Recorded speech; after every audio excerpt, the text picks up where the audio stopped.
Welcome to Franchise Killer, a podcast where we pick movie franchises or wannabe franchises, review them film by film, and see where things went wrong. Or right. Was that supposed to be a voice? That's a Boston? All right. Oh, no, I can't do it. The thing I'm not is, even going to try apparently in Boston accents, you're supposed to drop the R a lot of the time, so... All right. Just within the past... All right. Just within the past 2 minutes, he was scrolling through a WikiHow. And Boston also, accents. just in the past 1 minute, we lost all of our Boston listeners. They're over there parking their car in the Harvard yard. Because that's what people do over there. You did that in another episode. Which one I know, was it? that's the only way, that's the only phrase I can say. I don't know where I That's said the it. only phrase I can say in Bostonian. Is it Bostonian? It's Bostonian. Yes. I'm Reese. Across from me, we have... David. To his left... Irina. And to my right, 2 dogs instead of Noah, because unfortunately he is not here for this episode. We miss him very much. Yeah. But he'll get to put his input in. He has watched the movie and he scored the movie, so all the ratings will still be in place as they were, and he's also submitted his awards picks. So when we get to our awards show at the end of this episode, How will we know who the chat is without him? I think we all know who the chat is. we can figure it out. Okay. Maybe. There's a couple of them. I think... No, there is one major Chad. Yeah. You're right. No, there is definitely one. So, okay, cool. And our man who's wicked smart, we have... AJ. Yeah, My good to have boy's you wicked back. smart. I just like scribbling on blackboards and drawing pictures of trees. Those are tree structures, but I don't think he's drawing actual trees. And telling people to F off when they catch you. Yeah. And, of course, the movie we're talking about today or tonight, whenever you may be listening, is Good Will Hunting. It makes you want to do it kind of like The Good Morning Vietnam. Since we just Good Will Hunting. I kind of did that on the last episode, but yeah, Good Will Hunting. David, this is your second time talking about this movie. Uh-huh. Yeah. Oh, yeah, I forgot. Yeah, I've done it's funny, the first time I did this was on another podcast, so if you're interested in hearing me talk more on this, go to the Contrarians podcast and check out their episode on Good Will Hunting. Yeah. You'll find me there. And yeah, that movie came out in 1997. I almost said 87. 97. 98. 97. Okay. Check again. Check your little cellular device there. All right, I'm Boop boop boop boop boop boop boop boop boop, boop, boop boop boop. No silence. We have to keep the call going. Oh, it came out in December 5th, 97, and but it was in theaters. Yeah, its wide release was technically in January. Okay. But if we're getting technical fine about it. Look, I don't feel as bad. I thought I was going to be real stupid, but I think it makes sense. Yeah. Directed by Gus Van Sant, who also directed Drugstore Cowboy, My Own Private Idaho, To Die For, the Psycho remake, Finding Forrester, Milk, and most recently, Don't Worry, He Won't Get Far on Foot. That's that Joaquin Phoenix movie. The movie stars Robin Williams, Matt Damon, Ben Affleck, Stellan Skarsgård, John Mighton, Rachel Majorowski, Colleen McCauley, Casey Affleck, and why is Minnie Driver not on there? Minnie Driver. Yeah, I know, was like gonna say. exactly. But for some reason, that wasn't in the main. You're cast the one for who some... wrote this. No, no, it wasn't in the listing. Like usually, I do a list of like the top 7 that's listed or something, and I'm like, okay, that's really enough. weird. That's But- sexist. And Minnie Driver. It's written by Ben Affleck and Matt Damon.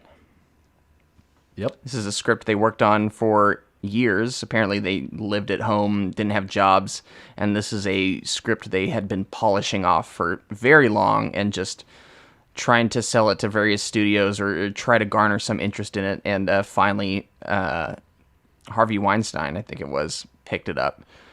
Sort of. So the reason it got actually out there was because I think Ben Affleck did a couple like really low tier movies with what was his name, Kevin Smith. Matt Damon did as well. Like he had been in a few films at this point too. Okay. Well, so that connection to Kevin Smith kind of opened door because he decided to co-produce it just to kind of get his name tied to it, which got them the studio with Miramax, which had Harvey Weinstein.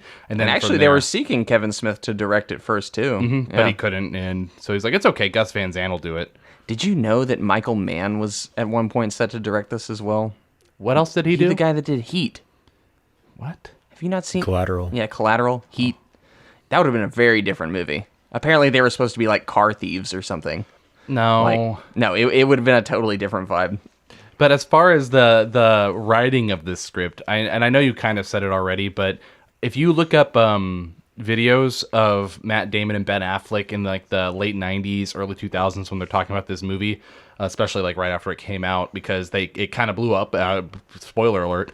They're on Oprah and everything and describing the situation about how, I think Matt Damon was saying they're living in a house together that they're renting with a couple other guys. Ben Affleck didn't even have a bedroom. He was sleeping on the couch.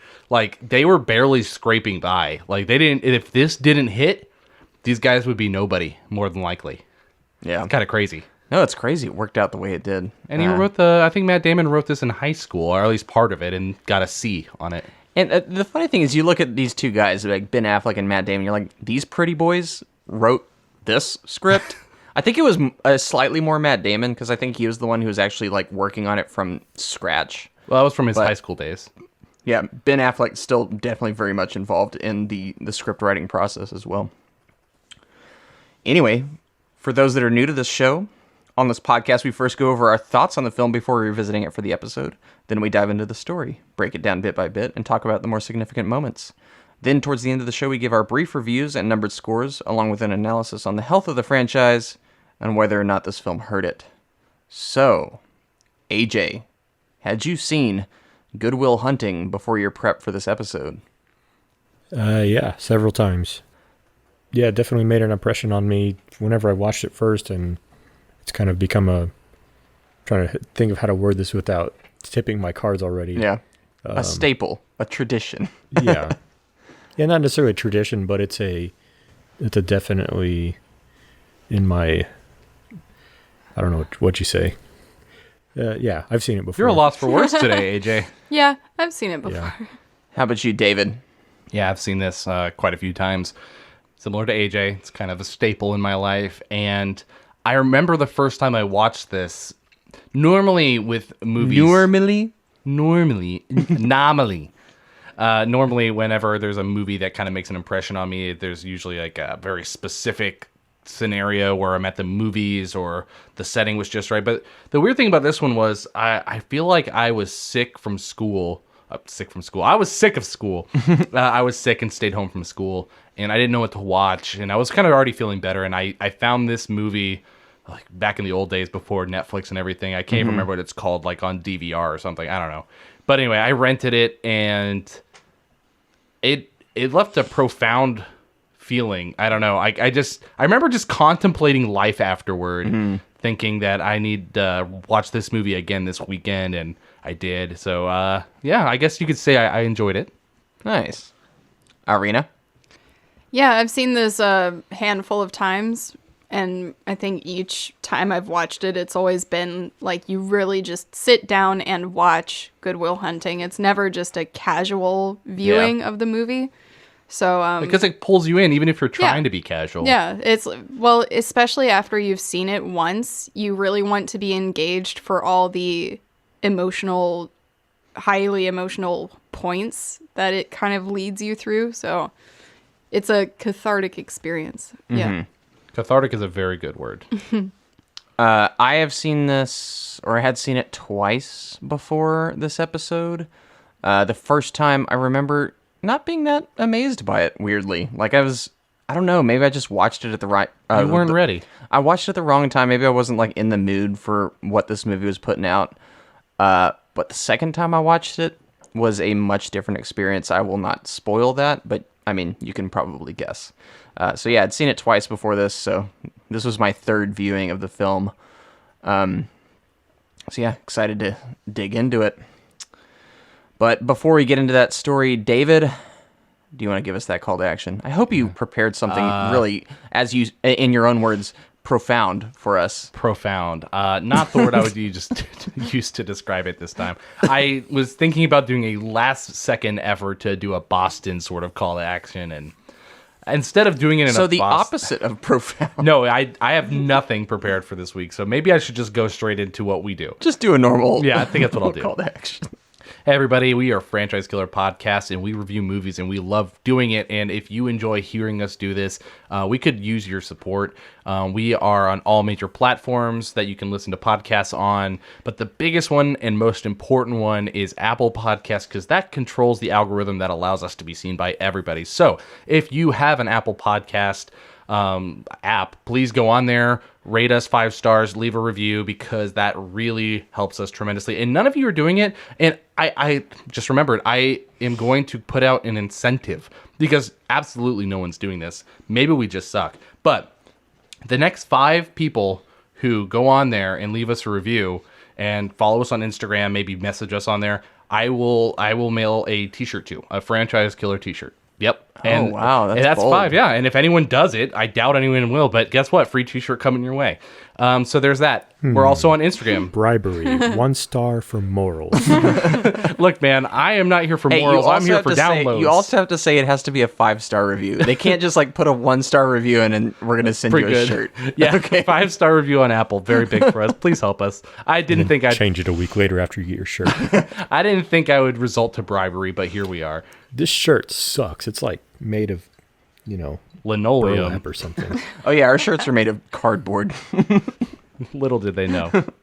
But yeah, we have an Instagram, we have a Twitter, so follow us on there. We have a YouTube where we're updating all of the episodes. So please check us out. Thanks. All right, on to that story. Normally I'd throw it over to Noah because he's our story man, but I will be taking charge on this one. And that also means that the story portion will be exceptionally lazy, and I will read straight from the Wikipedia page. So brace yourselves. Are y'all ready? Ready. Some people can never believe in themselves I can't learn anything from you unless you want to talk about you. until someone believes in them. You can do anything you want. You are bound by nothing. And you're sitting on a winning lottery ticket. I'd do anything to have what you got. And some never know how much they can have I love you. until they discover how much they can give. Academy Award winner Robin Williams, Matt Damon, Ben Affleck, Stellan Skarsgård, and Minnie Driver. Good Will Hunting, nominated for 9 Academy Awards. 20-year-old Will Hunting of South Boston is a natural genius who is self-taught. He works as a janitor at MIT and spends his free time drinking with his friends Chucky, Billy, and Morgan. When Professor Gerald Lambeau posts a difficult combinational... Wow. Didn't y'all miss me? Posts a difficult combinatorial mathematics problem on a blackboard as a challenge for his graduate students. Will solves the problem anonymously, stunning both the students and Lambeau. As a challenge to the unknown genius, Lambeau posts an even more difficult problem. Will flees when Lambeau catches him writing the solution on the blackboard late at night. At a bar, Will meets Skylar, a British woman about to graduate from Harvard College, who plans on attending medical school at Stanford. The next day, Will and his friends fight a gang that contains a member who used to bully Will as a child. Will is arrested after he attacks a responding officer. Lambeau sits in on his court appearance and watches Will defend himself. He arranges for him to avoid jail time if he agrees to study mathematics under Lambeau's supervision and participate in psychotherapy sessions. Will tentatively agrees, but treats his therapist with mockery. In desperation, Lambeau calls on Dr. Sean McGuire, his college roommate, who now teaches psychology at Bunker Hill Community College. Unlike other therapists, Sean actually challenges Will's defense mechanisms. During the first session, Will insults Sean's deceased wife, and Sean threatens him. But after a few unproductive sessions, Will finally begins to open up. Will is particularly struck by Sean's story of how he met his wife, who later died of cancer, by giving up his ticket to the historic Game 6 of the 1975 World Series, after falling in love at first sight. Sean does not regret his decision. This encourages Will to build a relationship with Skylar, though he lies to her about his past and is reluctant to introduce her to his friends, or show her his rundown neighborhood. Will also challenges Sean to take an objective look at his own life, since Sean cannot move on from his wife's death. That was rough, but that's where we're stopping. Oh, Okay. right. So let's start off with where we are with Will. Where's Will right now in the beginning? Are they not in the submarine yet? Oh no. Good. Red October. I don't recall a submarine in Good Will Hunting. What are you talking about, AJ? Yeah, the Hunt for Red October. I called it. The Good Hunt for The Good Will Hunt for Red October. In Sean Connery's accent, you might get there somehow. It's not really a Boston kind of accent. Yeah, do Sean Connery with a Boston accent. I've got to park my car in the Harvard yard. I'm wicked. pretty good. I'm wicked smart. My body's That was a lot better than I thought it was going to be. How you like me now? I remember doing a Sean Connery accent not too long ago on one of our episodes. That was a while back. Well, it was a while back, but being surprised at my own ability to actually kind of do it. That was Because it was episode something I 15, thought actually. I would just fall straight on my face and not Yeah. be good at. But who knows? It's actually not that hard. Yeah, I was going to say, that was pretty good. We just watched Dr. No recently, by the way. Yeah, I've been watching so many of the Bond movies recently. Oh, man, let's talk about that later, though. Yeah, we will. Yes, so this movie kicks off with our good boy, Will Hunting. Good boy. For the longest time, before I knew what this movie was, I thought Will Hunting wasn't actually a name. I was like, oh, it's just called Is it- Goodwill yeah, Hunting. Are they hunting for goodwill? Yeah, I was like, That's what I thought, too. I didn't ever put it together, and I was like, oh, his name's Will Hunting. Okay. 'Cause does he ever actually say his full name, Will Hunting, in this movie? I don't know if he says it himself, but I know it comes up. I think, especially when Gerald Lambeau is searching for him. It's just an odd title when you think about it. Yeah, it is. Why is this movie called Goodwill Hunting? But it sticks in your No, head. it's actually a great title because it could be Finding Goodwill. Oh, so Yeah. it is trying to play off of that. Okay. Well, there you go. I'm just stupid. Kind of like Finding Forrester. There's your Sean Connery connection there. Nice pulling it together. And director. So, the beginning of this movie, we basically catch up with Matt Damon and all of his buddies, and they're kind of, decent guys, but they cause they're involved in shenanigans and whatnot. They're Matt showing his troubled life. Yeah, Matt Damon's a janitor at MIT, and the Stellan Skarsgård, whatever his name is in this movie, Gerald Lambeau. Gerald Lambeau. I said it like 5 times in the Wikipedia, but for some reason it didn't stick. He sets up his new class with a new problem to solve. What's it called? A combinatorial mathematics problem. He puts it on the board in the hallway, and overnight it is solved magically. Magic. And he asks his class, "Hey, okay, step up. Who solved this?" Which little mathematical Keebler Come elf forth, came out thy and rogue. fixed this problem? Come and forth, thy rogue, and accept thy prize. Yeah, and they're all just kind of dumbfounded, like, I didn't do that. Turns out Matt Damon's a genius. What are your thoughts on Matt Damon's performance? Does he strike you as someone who could be a genius? Does his performance back up this, like, do you believe him, or is it, or like So the thing is, I don't remember how I felt the first time I watched it, but I mean, after Yeah, multiple me neither. viewings, it's easy to see, yes, that they set up really well, because not only does he doesn't just figure out the equation, right? It shows him at home. He read the equation, and then it kind of does like this cut to him at his house with Yeah, a book, and he's kinda working reading it through out. things and doing the math on his mirror. Like he's trying to solve it. It's not like he just knew it instantly after Yeah. reading it. And then they go back to showing him writing it on the board. So Yeah, and I love this movie, but one of my initial thoughts was I didn't think they showed enough quite at the beginning of him cultivating this, I don't know, all this, what's the word? Like just knowledge. trying to foster all this knowledge. There you go. Like I didn't get the sense that he, like I think- they ramp up into it very nicely, Uh-huh. but at the beginning I'm like, really? This guy? I feel like it makes sense with his trajectory in this film, because I think the point is it's not about him being smart. And Yeah. I've known a lot of people that were like this, where they just had a certain aptitude for things, and in a way that makes you almost lazy in a way, where since you have all this figured out in your head, they don't really endeavor much to cultivate beyond that. They sort of skate by with it. And I think it more so adds to his character, not seeing that backstory. I was thinking, like, in most movies I would see today, they would have some sort of, like, flashback where it's like, oh, yeah, this is him in school, and then his parents, you know, were He's a terrible or genius. something. There are a couple of flashbacks, but they're very, very brief. They're like interstitial events. Yeah, well, Irina Yeah. brought up when we were watching it, she's like, this is where they would insert him at school, like, being the smartest kid, you know? I think it's good because intentionally muddling his kind of character doesn't make him, you know, a one-note archetype. Right. And then it is able to explore the themes of, you know, while he's going through the therapy sessions and stuff. And, you know, him having the eidetic memory, like, allows him to present that brilliance, but also eventually, you know, you kind of discover that he's intentionally suppressing it because he has other priorities of, you know, he values his community, his peer group, his friends. Right. He doesn't want to be treated different. Yeah, he doesn't want to be seen at as the same a time, freak, I guess.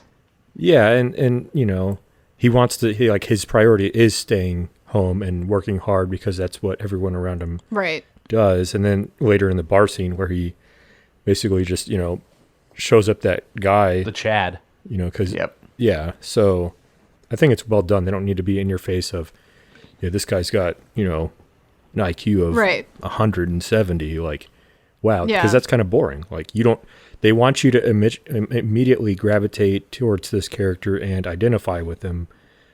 And, you know, if you're presented right off the bat of, you know, a Lambeau type, Right. Yeah. you're not going to really identify with that character. Yeah. And I don't even know why I brought this up as like a potential issue, because the movie does give you just enough where you do see him kind of poring over books in his room, and you do see these scenes of brilliance where he is showing it. So it is, you're right. It's built into the character.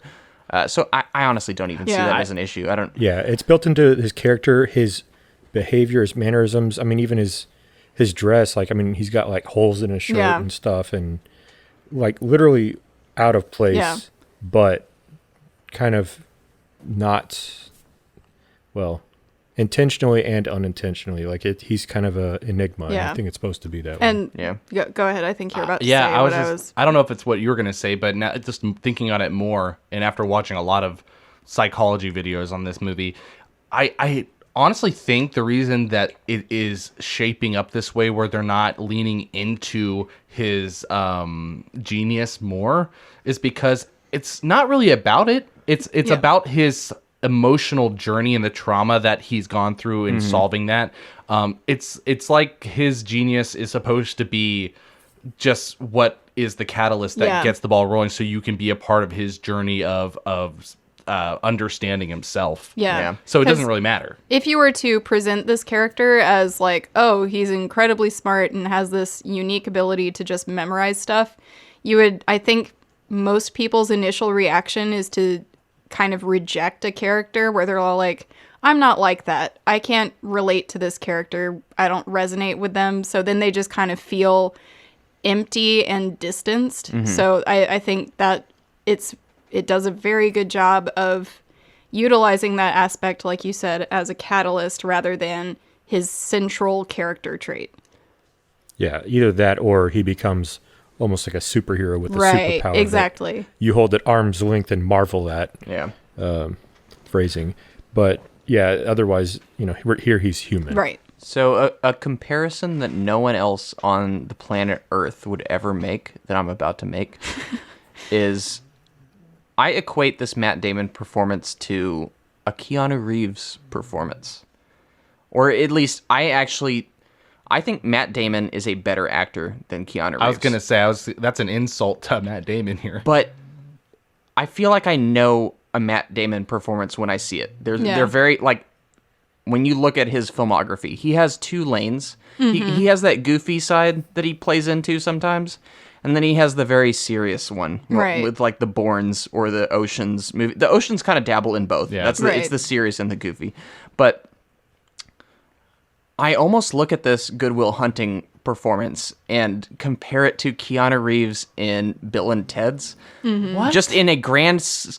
No, trust me. I know no one has ever made this comparison.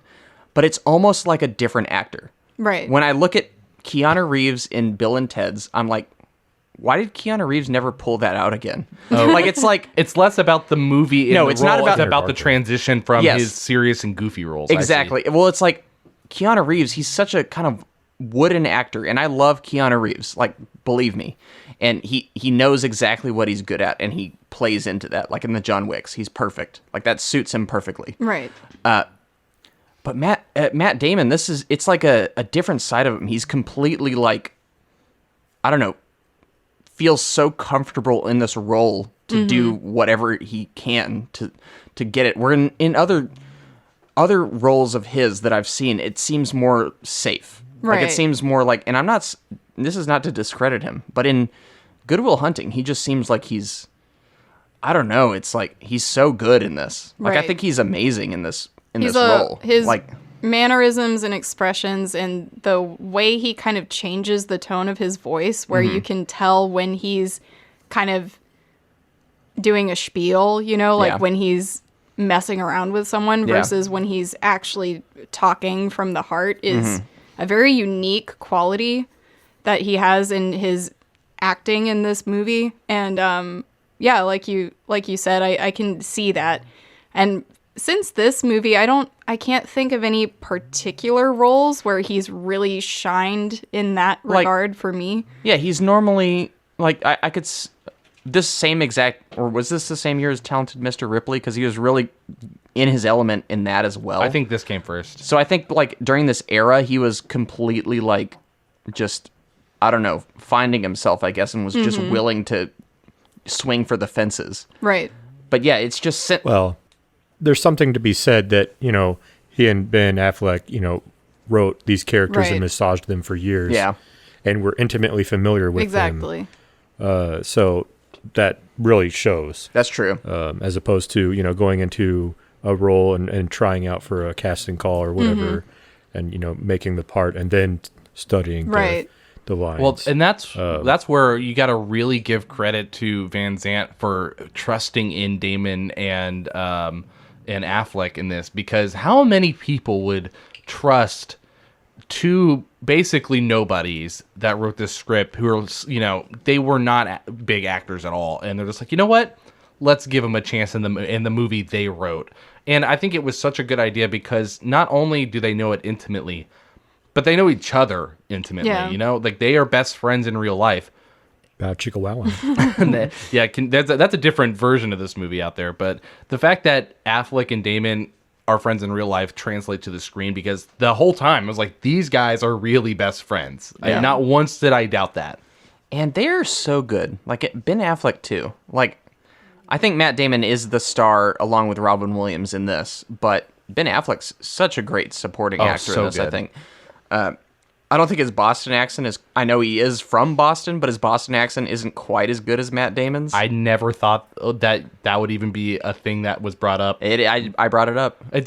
I watching this, I never went, one of these guys doesn't have the same kind of I guess- Boston Yeah, accent. and I I'm guess not from because Boston, so who am I to say? But still. I guess because it feels like the equivalent of like we've heard Ben Affleck talk before, and his accent almost is the equivalent of hearing someone say like, "Hey, I'm from Texas," and just kind of leaning into it real hard. One gets the sense that he probably had like a more normal, typical American accent and then leaned into the Boston accent. Yeah, But- I don't know what real accent he has, but I know what you mean though. Yeah. But yeah, I love this group of guys. And we already referenced it, but that scene where we have with the long hair trying to, Talking about modality and economics in the southern He looks like colonies a- in the 1780s. He looks like a Dorian. Well, he calls out specifically what books he would have read Right. page 98 of to this spout whatever. off those lines. Yeah. Yeah. You got that from And then, Vicus. but then you'll read this book and then you'll completely flip and yeah. Yep. And he's like, you have no original thought. I might be serving your kids fries, but you will have no original ideas for like 50 years or something. No, like that. he says, I may be serving your kids fries, but at least I won't be unoriginal. Yeah. Something like that. Which is kind of funny because later Robin Williams calls him out on just like, I know, hey, all you do is yeah. like read these books, but have you actually experienced this? Yeah. So he kind of, that's so great. I do love that as well, because it's and kind of what you find with people is they tend to dislike or have animosity towards others that actually share similarities with themselves. Like when you really think about it, sometimes what aggravates you is an element of someone that you kind of find in yourself and maybe dislike subconsciously. But it is kind of weird how he just falls into that same category, but in his own way. He's like just a few years ahead of the person he was talking down to. Yeah. No, he's a genius. And this is what this movie's so good at, because Robin Williams does end up calling him out on all the stuff that he's good at and all the stuff that he has no idea about that he needs to grow from. But before we get to that, let's talk about Minnie Driver. This is in this scene we also get, he gets her number. How about them apples? I love Minnie Driver in this movie. I think she really does shine, and she was the perfect casting choice for this role, because it's kind of like she just expresses this huge amount of empathy and joy and honesty, you know, that is kind of needed for our main character to be balanced. And so she, but as well as that, is really intelligent, and even further not put off by the fact that he is vastly more intelligent. Like, that's what I love about her is he rejects her like at least twice in this movie. And both times she knows that it is out of like something else, not something else personal that's not necessarily. Like in to any her. other movie, the girl would like just She has emotional IQ.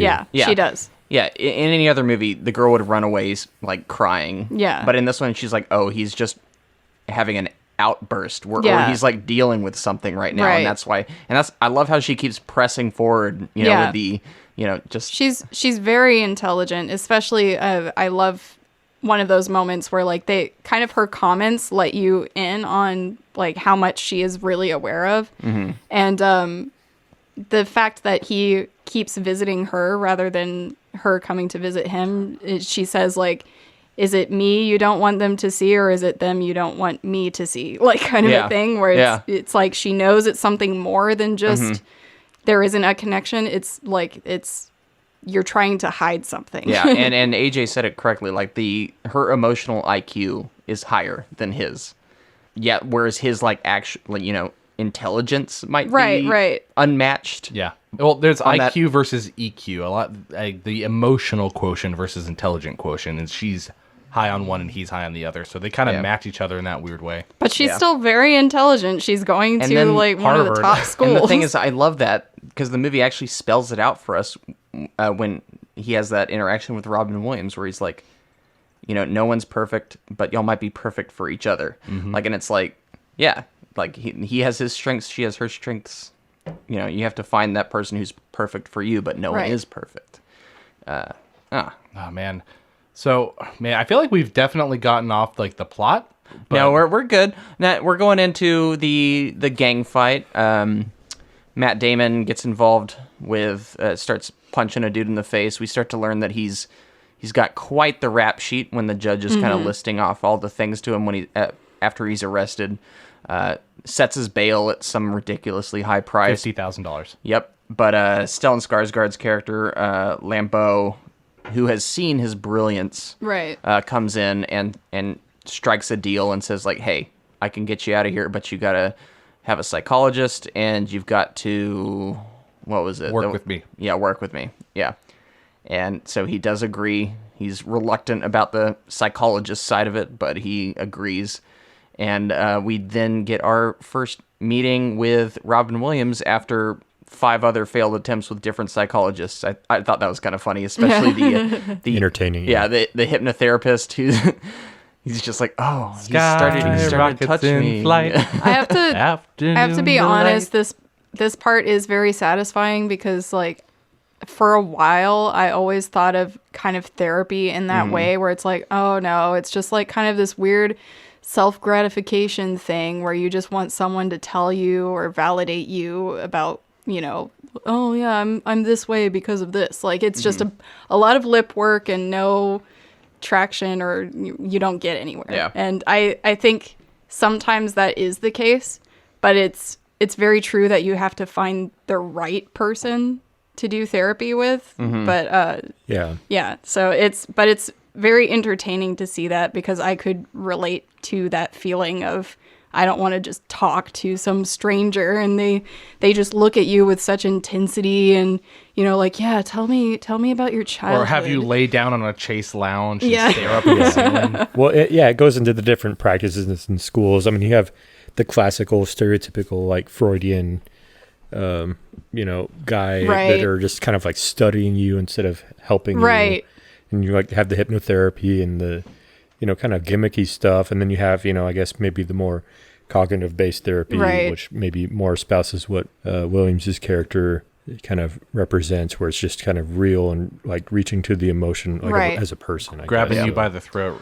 I gotta say, like, watching this movie before this episode, knowing what was going to happen, I was so invested in this 30 to 45 minutes of without Robin Williams. And when I remembered that, like, Robin Williams was coming up soon, I was like, this might be a perfect movie, and it just has me. Yeah. Like, if it can do this well without Robin Williams, and then it's gonna bring Robin Williams in, like, I'm just like, oh, because Robin Williams is who you bring in when you need it to balance out. Yeah. Like, it's weak here, bring in Robin. Yeah. What were you saying?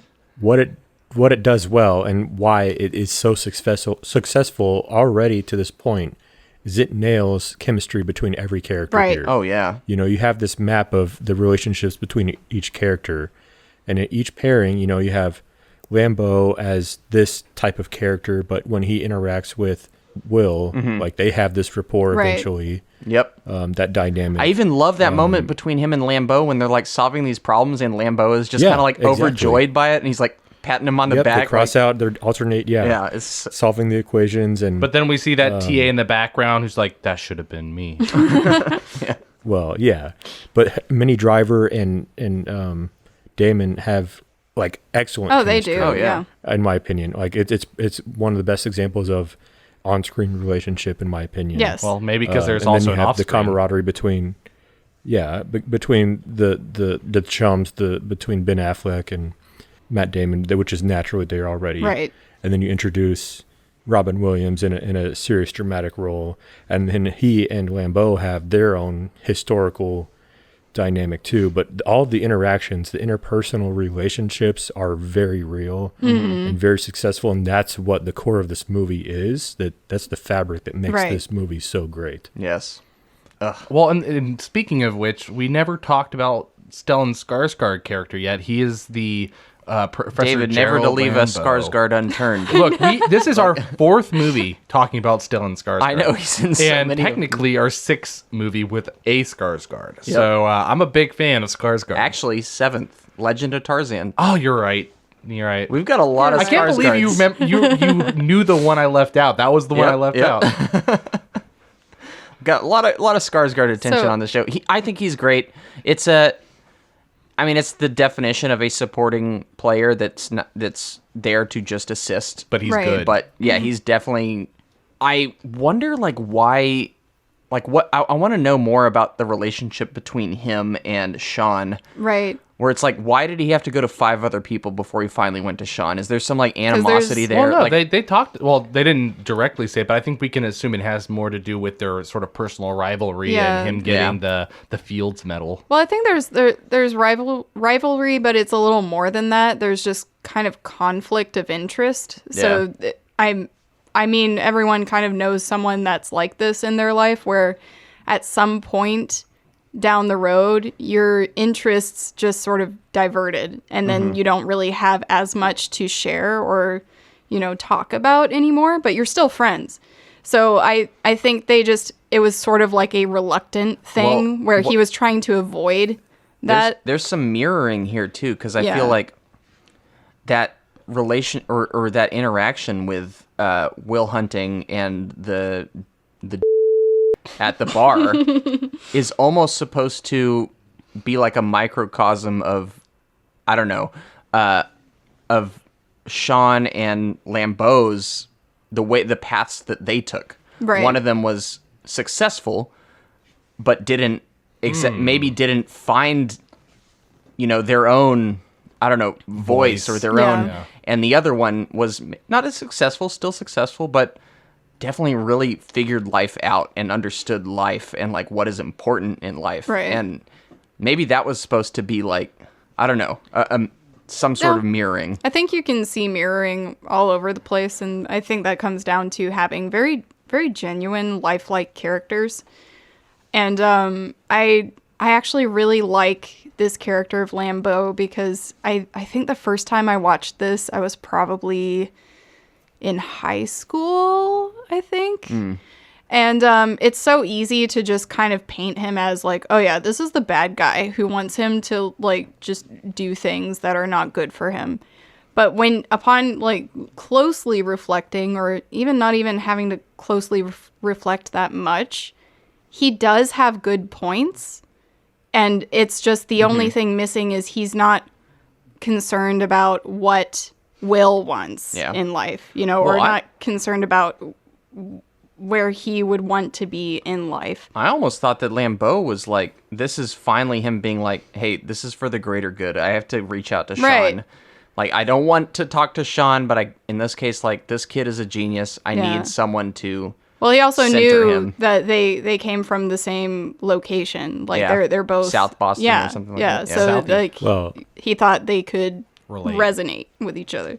yeah, and later on he even admits, Lambeau does, that, you know, it kills me every day to work with you, to try to, you know, work with somebody who's smarter than me. Like, it's an insult Right. to, or injures his pride, but he's doing this because he knows it's a good thing. Yeah. So there's even that complex Right. complexity of character in a supporting role. Right. So. Oh, also going back to mirroring, like you said, it's IQ versus EQ. You Yeah. know, like And Lambeau Sean has- super high EQ. yeah, and Intelligence versus experience. exactly. Yeah. That's what this movie's all about, I guess. A lot of connection. Well, and I was watching a video earlier about how the catharsis works in this movie. The buildup of Matt Damon's or of Will's trauma and how the payoff works at the end. And I guess maybe I'll save the meat of that for the ending. But the way Will interacts with Sean is one of the key developing factors with that. Right. And Yeah, that scene. That scene where they first meet and he's pacing like he's I love that scene going so through much. all these routine things of, he's literally pacing like a predator. Right. Like, he switches tactics to try to keep him off guard. When one doesn't work, he tries a new approach Yep. to try to needle him personally. And Sean is just there, just like kind of listening and absorbing and not reacting. Yeah.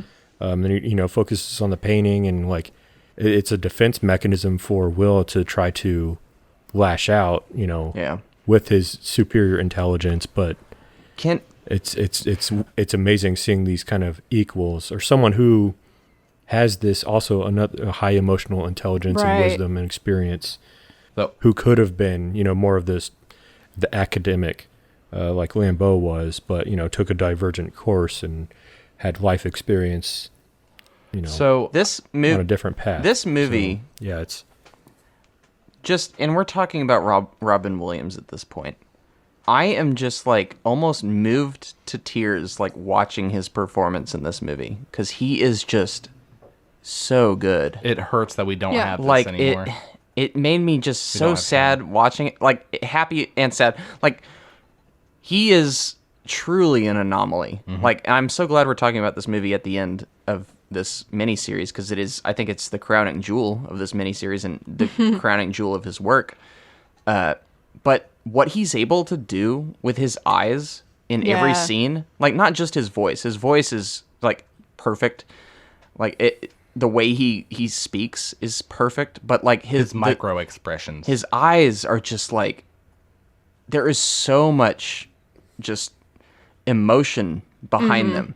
And I don't know how he does it, because no other actor can quite do it like he does It like it. pierces your soul. I know, when you're watching him, and I'm one who doesn't, I didn't think I was the biggest Robin Williams fan. I like him. Yeah. But when I watched this, I was like, oh my gosh, like we really did lose truly a legend. Like Yeah.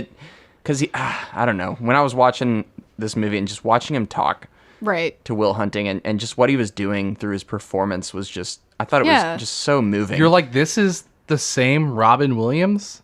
Yeah, Really? The same one from Flubber? Mrs. Doubtfire, Mork and Mindy. Yeah. Mork and Mindy? It's crazy. I'm just like, I was just kind of jaw on floor. Like, Yeah. how does someone even do this? Like, because it Yeah. just seems so, real and authentic, and just like, how, Yeah. like it's a So- performance, but it's like, it seems so like He's he connected. must have. Right. He has an So I emotional think- connection to this character. I think Yeah. that something that would be good to talk about is actually something you learned about how he came to this role, David. yeah. Would you like to tell that? Yeah, I guess. And I was just double checking. So, I mean, if there's any fact checkers who know more, let me know. But so apparently, he only got the script because of the entire weird trajectory this movie had to even get to production. But I believe it was Gus Van Sant who worked with Robin. niece. What? Wasn't his niece? I don't remember if it was his niece or not, but I know that Gus Van Sant and him did a movie together relatively recent to this, and that the script was kind of shown to him, but Robin Williams read it and he was almost he read it and was like, I have to do this role. Mm-hmm. And it obviously people said like, yeah, you can trust us, we can do this, and maybe he would have taken it anyways, but supposedly it was a pretty knee-jerk like, I'm definitely doing this role. What I read or saw, I think Robin had an interview where his niece was, on the crew of some movie and had some connections, and Robin Williams had kind of wanted to work with Gus Van Sant, and Yeah. this came up as an opportunity through his niece, so it kind of like was a happenstance Yeah. thing. So maybe somewhere in between. I think that basically with that whole story, it makes it feel, and connecting this to his performance in this role, where I think like usually from these other movies we've talked about, we always find out that Robin Williams would kind of put on this show for people, and kind of like he was always on that. But for this movie, he seems very sober, and part of me questions whether he saw a bit of himself in some of these roles in this film and saw that authenticity and wanted to do it justice. Like it seems like it must have resonated with him on a deeper level to tone it down and perform like authentically. I want to ask y'all, like, Yeah. we identify him as a comedian, right? And a lot of other comedians do dramatic roles. Yeah. Has anyone ever, out of any comedian ever, been able to as successfully pivot from comedy to drama as well as Robin Williams? I think one of the Like- few that comes to mind that I think would be capable, but I think this performance is better than some of his dramatic work, is Steve Carell, actually. In my mind, he is very good at just kind of switching back and forth He is. between comedic, but then also something that's very emotional That and said, deeper. I've never, as much as I do think Steve Carell's a great dramatic actor, Yeah.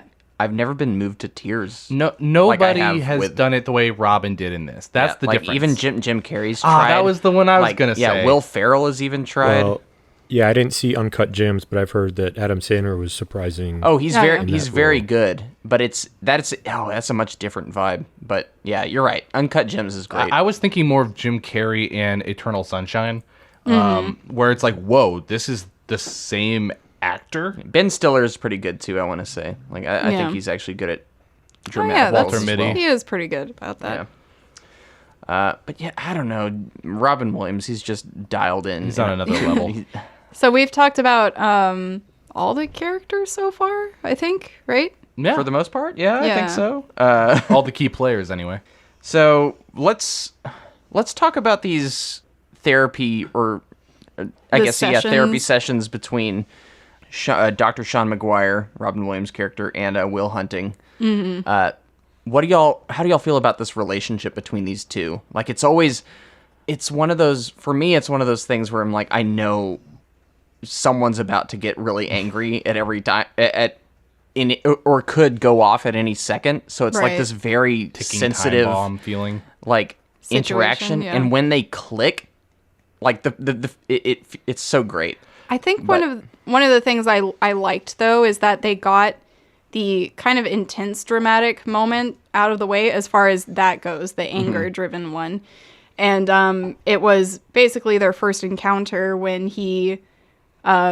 Sean stepped over the line and grabbed his throat. And the painting scene, that was such a good scene though. It was so good. And the thing was, like, David and I were talking about this. We and talked how, about it for a while. A lot of therapists would definitely not condone physically grabbing. I don't think anybody would. Your patient, but this in guy this specifically, unique scenario, it was kind of what he needed. Yeah. He needed to know this was someone that was like him or from his territory. Because that's how he would solve problems. Exactly. He would go fight in the alley. He would punch people. Yeah. He would But it's and I did like that, where it's kind of showing some vulnerability, because you can't really get much vulnerability from someone without expressing some yourself. Yeah. And so I love that moment, because the next time they meet, he comes back with a clearer mind, and Sean says, one of my favorite lines is the whole, you think because I watch Oliver Twist, does that encapsulate I know you? everything about you? Does that encapsulate you, Will? And then your move.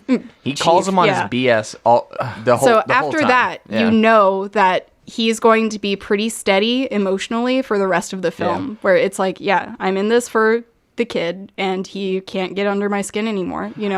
I think it needs that. And I feel it's like, as an audience member, you feel safe in the presence of him in their sessions, which Sean is how it is should stable and capable. Yeah. And I'm going to try not to talk for an hour about every scene Will and Sean are together. But It's a big episode. We're talking. This intro where they have their first session, and AJ kind of talked on it a little bit, but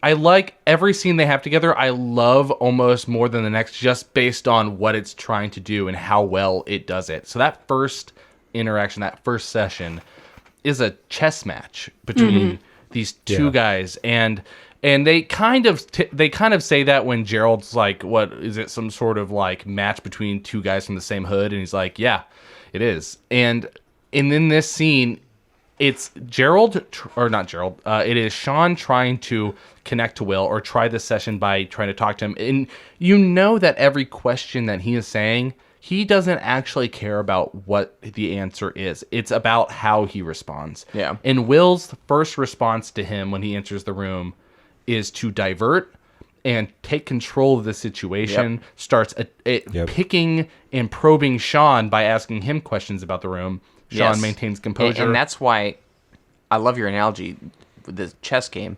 I think every single one of these chess games, even if it seems like a loss, Dr. Sean wins, he wins every all of single them. chess game. He matches him toe to toe with even the vulgar language. He throws right back at him. He's unperturbed by that, and he knows, he's careful, he's measured in his response. He's just engaging enough where he doesn't give him what he wants, and he gives him enough leash to get it out of his system. Yeah, but he doesn't let him steamroll him. So exactly.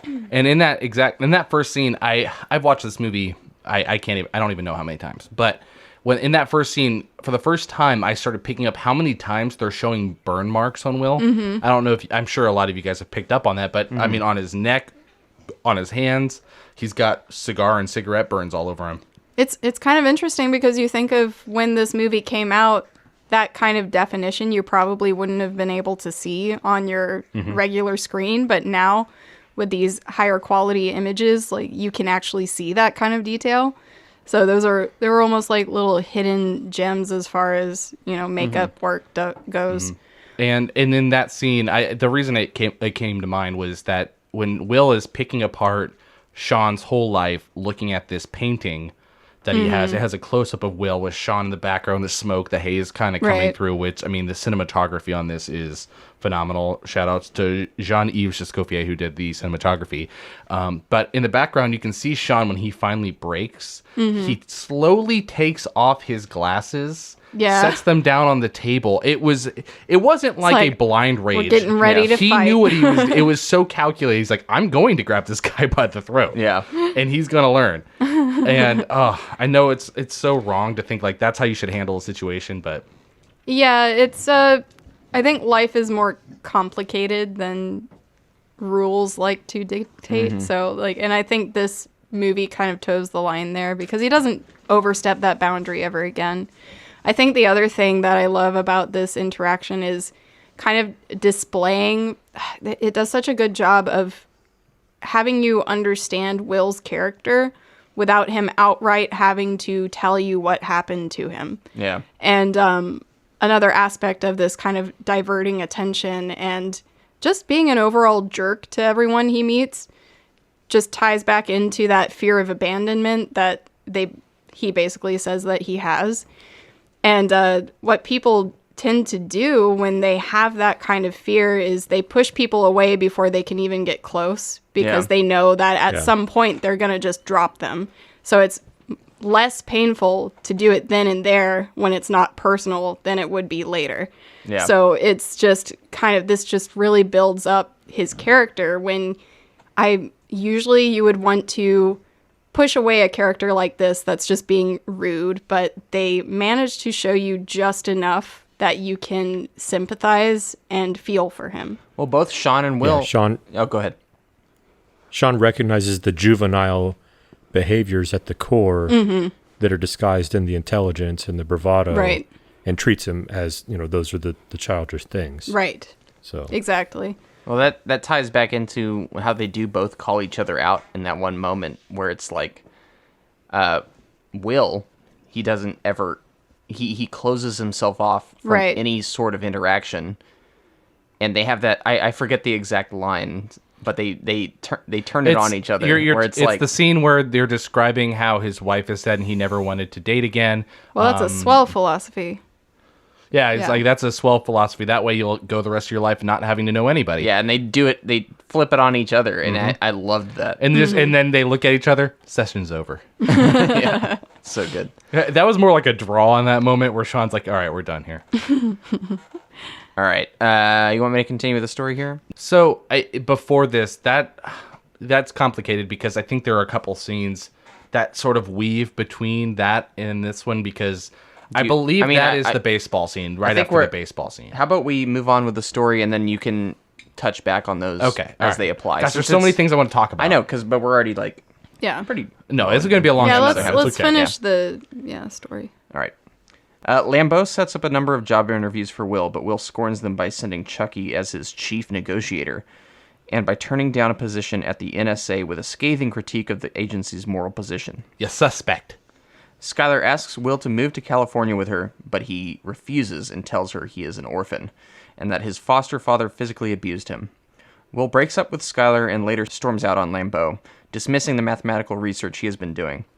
Sean points out that Will is so adept at anticipating future failure in his interpersonal relationships that he deliberately sabotages them in order to avoid emotional pain. Chucky likewise challenges Will over his resistance to taking any of the positions he interviews for, telling Will he owes it to his friends to make the most of opportunities they will never have, even if it means leaving one day. He then tells Will that the best part of his day is a brief moment when he waits on his doorstep thinking Will has moved on to something greater. Will walks in on a heated argument between Sean and Lambeau over his potential. Sean and Will share and find out that they were both victims of child abuse. Sean helps Will to see that he is a victim of his own inner demons and to accept that it is not his fault, causing him to break down in tears. Will accepts one of the job offers arranged by Lambeau. Having helped Will overcome his problems, Sean reconciles with Lambeau, deciding to take a sabbatical. Will's friends present him with a Chevrolet Nova for his 21st birthday so he can commute to work. Later, Chucky goes to Will's house to pick him up, only to find he is not there, much to his happiness. Will sends Sean a letter telling him to tell Lambeau that he had to go see about a girl, revealing he passed on the job and instead is heading to California to reunite with Skylar. Son of a bitch stole my line. Ad-libbed line. I love it. It's a good one. Is Robin Williams the master of ad-libbed lines? Because Good Morning Vietnam was mostly ad-libbed as well. Well, and the fact is he did it in a dramatic role, and I think whoever was in charge of, I guess it was the director, he's like, yep, that's staying. Yep. But also, just before we get into the meat of this, I think it's funny how Wikipedia can somehow be a little weird. The scenario with him and Skylar I think the way you wrote it or read it was that she asked him to come to California, and his response was, "I'm an orphan and I was abused." That's a really weird way to phrase Hey, that. it's Wikipedia. I know. We'll talk about it when we get there, but I think it's hilarious. That's like, I'm an orphan.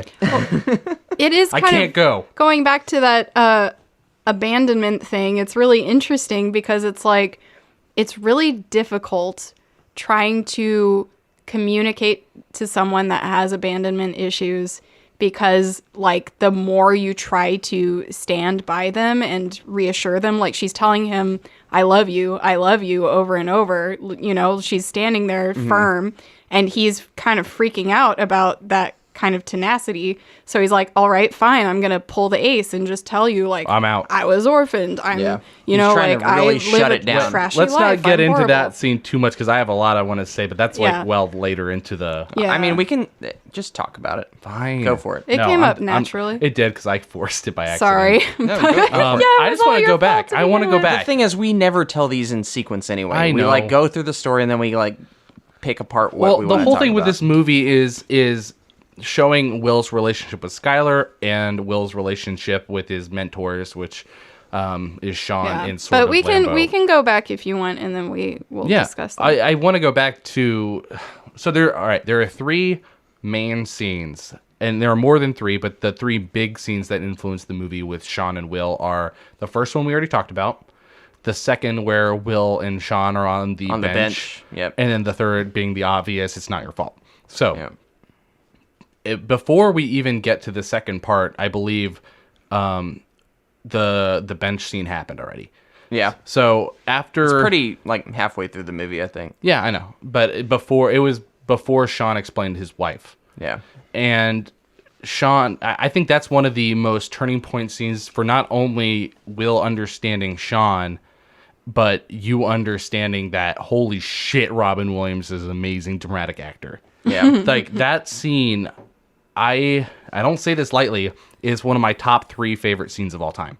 The bench scene? Yes, Okay. that monologue, the way that Robin Williams says that monologue. I thought that It's Not Your Fault was almost stronger than that. They're strong in different ways, and that's why I said earlier that Yeah. kind of each scene they have together, I almost like more for different reasons. The thing that what I like about your scene is it's more of him like just saying it how it is, Yeah. where it's like he just lays it out for him, and it's so powerful. It's such a good monologue, But It's Not Your Fault though is just like emotionally powerful. it's just the more he says it, it's just breaking him down in Well, front of him. he had to lay the groundwork first for that. Yeah. It's not Yeah, your fault yeah. seem to work. Yeah. And for that to even happen. Right. Where that's just literally the final push that pushes him over the edge.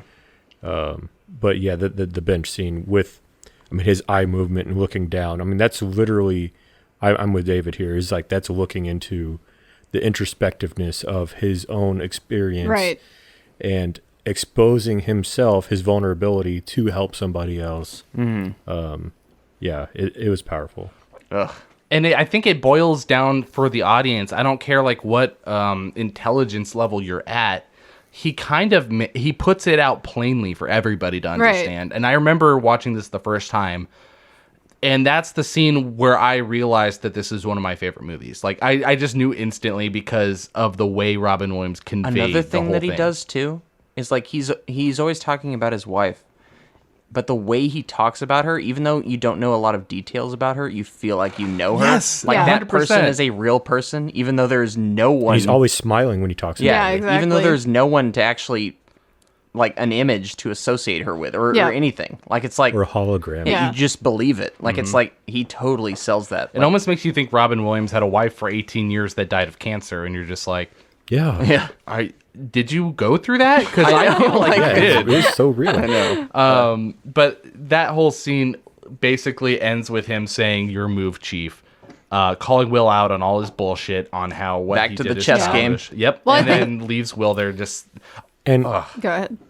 there's so much subtlety too, like in Sean's office, and then he never even brings it up. I mean, Will looks at some of the pictures of him in the military, but there's a prisoner of war missing in action flag in Sean's office. Like So he's gone through some like stuff. Yeah. And he doesn't bring all that up. Like he's got baggage, and he understands, but like he doesn't wear that chip on his shoulder, Right. or that badge on it, whatever the expression is. Like, but he still is like he focuses on the bright spots of his life that was Right. his wife and that kind of thing. So yeah, there's so much layers to like everything in this movie. There are layers, and they also don't give too much lip service to the traumas, which is very important for someone who has had their own trauma watching this film, because there are so many movies that really like to step up the drama and then just kind of like go on and on and on about the hurtful things that happen to them. And I think it does just enough to reveal those things, but then move on, because that's very important. Like, you don't want people wallowing in their past. You want them to be looking to the future. And I think that's what this movie tries to tackle, is that, like, what is in your future? Stop focusing on the past. Like, look to the future. Yeah. So Stop trying to lie to yourself and figure it out. And also, I know we've talked about every character, but there is one that we missed. Casey Affleck. No. We haven't talked about Ben him. Affleck? Yeah, but Casey Affleck. No. Well, I guess we didn't talk about that. He's good. Dang Casey it, Affleck's guys, I great had in a this whole movie. bit like, come on. who? Elliott Smith. The music? Yes, because I think that Elliott Smith's music in this is equal to a character. I would say even more than Casey Affleck. Turns Also out he scored was by the Danny only... Elfman. Yes, it was scored by Danny Elfman, but I think Elliott Smith's music, which I think they have 3 or 4 songs in this, I hear you. and he also wrote an original piece for this that was Oscar nominated. No, it's perfect. It is. It's all perfect. Well, it's scattered throughout this movie, and you're like, why would they use Elliott Smith? Like, of all the artists of the time. He was the only affordable one. It might be. But the emotional connection I make to Elliott Smith's music, it tied it all together, where I don't think I would have made the same emotional connection in some of these big scenes without it. Yeah. And he wrote Miss Misery for this song, not the AFI song, but the song that he wrote for this movie. He died, I think, not too long after this movie, too. Oh, that sucks. Yeah. Aw. So anyway, I just wanted to bring him up because I thought the music was phenomenal in this. Danny Elfman did a great. His score was amazing. I think actually when we started this movie, Irina, the first thing she said was, "I forgot how good this music was." Yeah. And it No, was it's good. Danny it's like Elfman's subtly score. good too. It's Yeah. not like not in It's your not in your face. It's not yeah. stealing the show. I do want to shout out Casey Affleck as well, though. I think he's a great. Oh, he's like, good. I'm sorry. I Like- love all of his like conversations I that got he's sorry, I having got a in bug the in my background. mouth. Like I love that. I ordered a line. double burger. Yeah. He's so good as just like a little flavor to this Yeah. movie. Just accents it. He's a got little. that like youngest brother Yeah. feeling to him. That moment when he jumps in the front seat after he knows like Matt Damon's gone. Yeah, Okay, yeah. you He's guys- like, oh yeah, You know, front seat. when you're so excited to talk about something that you just want to talk about it all at once. Yeah. This is how I feel about this movie, because I want to talk about the big scenes Right, between right. Sean and Will. I want to talk about the friendship between Will and Yeah. Ben and all of his friends. I want to talk about his relationship and like the Yeah, yeah. nuance with him and Minnie Driver. And, And I think that's because Well- we all have kind of seen this pretty frequently, so we're very familiar with it. Well, let's talk about that breakup scene because we're kind of at that level or at that part here. Well, we where- should set up their storyline then, Well, because we already haven't- did. No, we did not. We talked about their interaction when they We first don't have met. time for that, David. I know. That's what I'm saying. They I do want to it. talk about all of it. They do. We already established that they have a good relationship. The groundhog race. That's a good scene. She's so excited about all this experience. Like, Yeah. And it's like there's obviously a class difference. Right. And so there's kind of a foreign element. But every date they're on, like there's this, I mean, the chemistry is palpable. Right. Like, there's this excitement, this tension. Like they're alternating, like studying each other. Yeah. And then even when they're comfortable with each other, like they're still trying to figure each other out. And, you know, he watches her as she's excited about the dog race. Yeah. And then when she asks about his family and his background, or he solves, you know, her homework for her automatically, you know, she's still like, okay, I actually need to learn this. Yeah, You know, there's- exactly. I know you're smart, but like, I don't know, there's the realism that is brought into that relationship. Mm-hmm. And when she meets the friends and, Yeah, it's You just want to talk about it all at once, but it's all these little scenes that you don't think you should talk about because they're not as big as some of the other ones, but they create this whole cohesive story in the relationship between them that when that breakup happens, no matter how many times I've seen this, I have to look away. It hurts to look at the screen. Yeah, I also love how she gets along with his friends too. She rolls with the punches. She makes her own filthy jokes. Yep. Like they all get along perfectly. Well, she's Don't forget the coffee. going back to the EQ thing. She knows how to interact with people. Yeah. Like she reads them. She can and read knows, these people and know like, okay, I know how to fit in with this group. I know like what they like. So here I am just being kind of open, you know. So I think honestly, going back to just the fact that she's a perfect cast for this role, not only in the fact that she has chemistry with him, but she's able to portray someone that easily has chemistry with everyone she interacts with.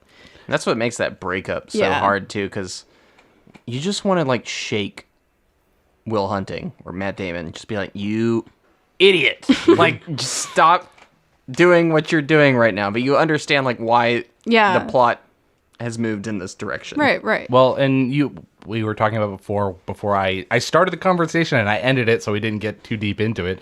But the whole situation was her wanting him to go to California with her. Right. And she felt so strongly about their relationship that she trusted, even though she was afraid of it not working. She had, I think in the script, it was, I have the balls to go for it. Yeah. And you don't. And his emotional trauma, and he brings up the fact like, oh, you think I'm lying to you? And she goes, well, what about your brothers? What about your family? And he's like, fine. You want to know this? I was abused. I had traumatic childhood. I went through foster care. I'm an orphan. I had a shitty life. You don't want to know that I had cigars put out on my neck. You know, you don't want to know that kind of stuff. And she's like, I do. I want to help. And then it devolves into him being super defensive and her breaking down. And I think he realizes in that moment, the only way I'm going to get her to leave me and stop trying to push into my baggage is if I completely stop the relationship here. Yeah. And it's not even like pushing into his baggage. It's just the aspect of, I think it's really, really complicated, like getting into the headspace of his character, because it's these types of people tend to believe that they deserve a shitty life, so they kind of just sabotage themselves essentially. Yeah. It's a lot of self-sabotage. Like, this is one of those moments where he desires something, and so he tries to enjoy it, but also knows that like he can't drag her into that, like they don't belong in the same world essentially, but it's that conflict of interest within himself. So he sabotages the situation when it starts getting like too real, and it's very heartbreaking. And your inclination is to think like, come on, Will, like stop being selfish, stop being rude. But essentially, he's punishing himself because he thinks that's all he deserves. This scene feels like an indie movie at this point. And I guess in a way this is kind of an indie movie. I know it has such big actors, but back then it wasn't. Anyway, the whole fight where he's punching the wall next to her face, and I truly felt like she was not only scared and heartbroken and just frustrated, just like when he leaves and she falls under her bed, she's almost like having trouble breathing because she can't cry. I don't know how you act that. I usually can look at things and go, I see the headspace. I don't know how you do that. Which, by the way, Minnie Driver and Matt Damon simultaneously during this movie and a little bit afterward were dating. And Minnie Driver found out that they broke up because Matt was on a talk show and said that he was single. And that's how she found out. Oh, nice. So good Very job, very Matt classy, Matt Damon. Yeah, so she didn't like that all too much. I wouldn't like that either. But the fact is, I think they have chemistry on this because they have a real connection in real life, and they were showing it. So, yeah. Gosh, where do we go? So let's talk about kind of Chucky. Chucky. Yeah. Yes. Ben Affleck. We can. So there is. Yeah, you're right. There's a scene between Chucky and Will, where Will's kind of he's okay with living this life, working in construction. Yeah. And just like he's like, yeah, it's a noble profession, and I'm helping people out. And he has this conversation with Dr. Sean as well. But Chucky, probably Ben Affleck's best scene in the movie is when he's like, the best part of my day is the 10 minutes before I go up to your door. And I think to myself, like, maybe like I'm going to knock on your door and you're not going to be there. You would have just gone and wouldn't have told anybody. It's the 10 seconds after he knocks and is waiting for him to open the door. He's like, maybe he won't be there this time. Yeah. Well, low-key, that's, in my opinion, the most important scene of this movie. Right. When Chucky tells him, basically, like, yeah, I get that, like, you're smart and, like, you have these, like, priorities that you want to be with us, but it's disrespectful to us. It's a disservice to us that you have these opportunities and don't take them. Right. Because we can't do that. It also you can. Incorporate it also 50 kind of F-words in shows between. that Chucky might have a pretty good EQ as well, an emotional Yeah, IQ. exactly. Like I'm like, hey, this guy kind of knows what's up. Yeah, he's not stupid. And Yeah. Well, he's playing the part of best friend, and like some people do that where they have certain internal thoughts about something, but they're sort of playing the part with you, like, oh yeah, we're friends. But then once you hit that moment where you're like, okay, we got to talk about this, Yeah. I'm gonna set you straight and tell you what I think. Yeah. I agree. love that line though. You're sitting on a lottery ticket and you're just too afraid to cash it. Yeah, we're taking out a lot of curse words, which I think is funny. I wish I could just say them we all. should. We're not supposed to. I know. No, there's so many F words in this movie. It's not even funny. It's a Boston movie. Actually, I think Matt Damon was talking about how many F words were in this, and he forgot that. And he was talking about showing his kids this movie. Here, he's like, I am never going to show my kids this movie after rewatching it and hearing how many times I dropped the F bomb. That's almost every sentence. Yeah. Miramax wanted to, take it down to PG-13 or whatever. And he's like, well, why is it, an R-rated movie or whatever? And it's like, well, because, the F word is like, well, how many are we off by? Because you're allowed, what, one or two, yeah. whatever.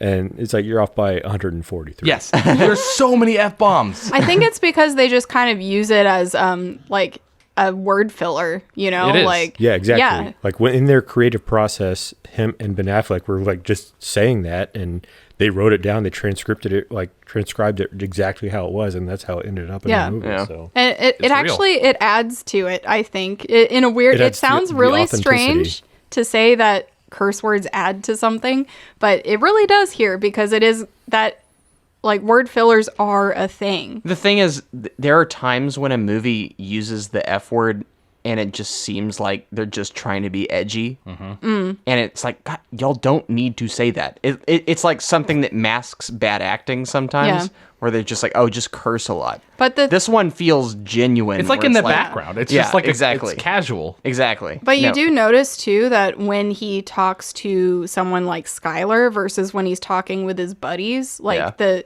F words ramp up when he's with his buddies. Like it's almost every other word. Yeah. But then with Sean, you hear it intermittently, and then with Skylar, almost not at all.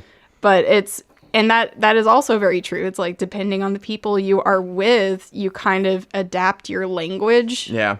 Based on your relationship with them. So I didn't mean to bring us into an F-bomb conversation. I was actually trying to tee up for the fact that I agree so much with AJ in this being the turning point between Matt Damon and Ben Affleck. We were talking about that's what we were talking I'm about was the sorry. fact that Chucky was telling him that if he is still around in 20 years, it'll be an insult to everybody. And because Matt Damon needed somebody close to him to tell him that. It couldn't be Sean. It couldn't be Skylar. And he wasn't going to figure it out himself. This is where he literally has his aha moment. I actually think it's a 1-2 punch with Sean and It is. No, they couldn't do it without each other. Like, They couldn't. I don't think one is more important than the other. I think it's just this perfect confluence of like Chucky says this thing at one time. Like he like he throws the ball up and like Sean hits the ball. Yeah.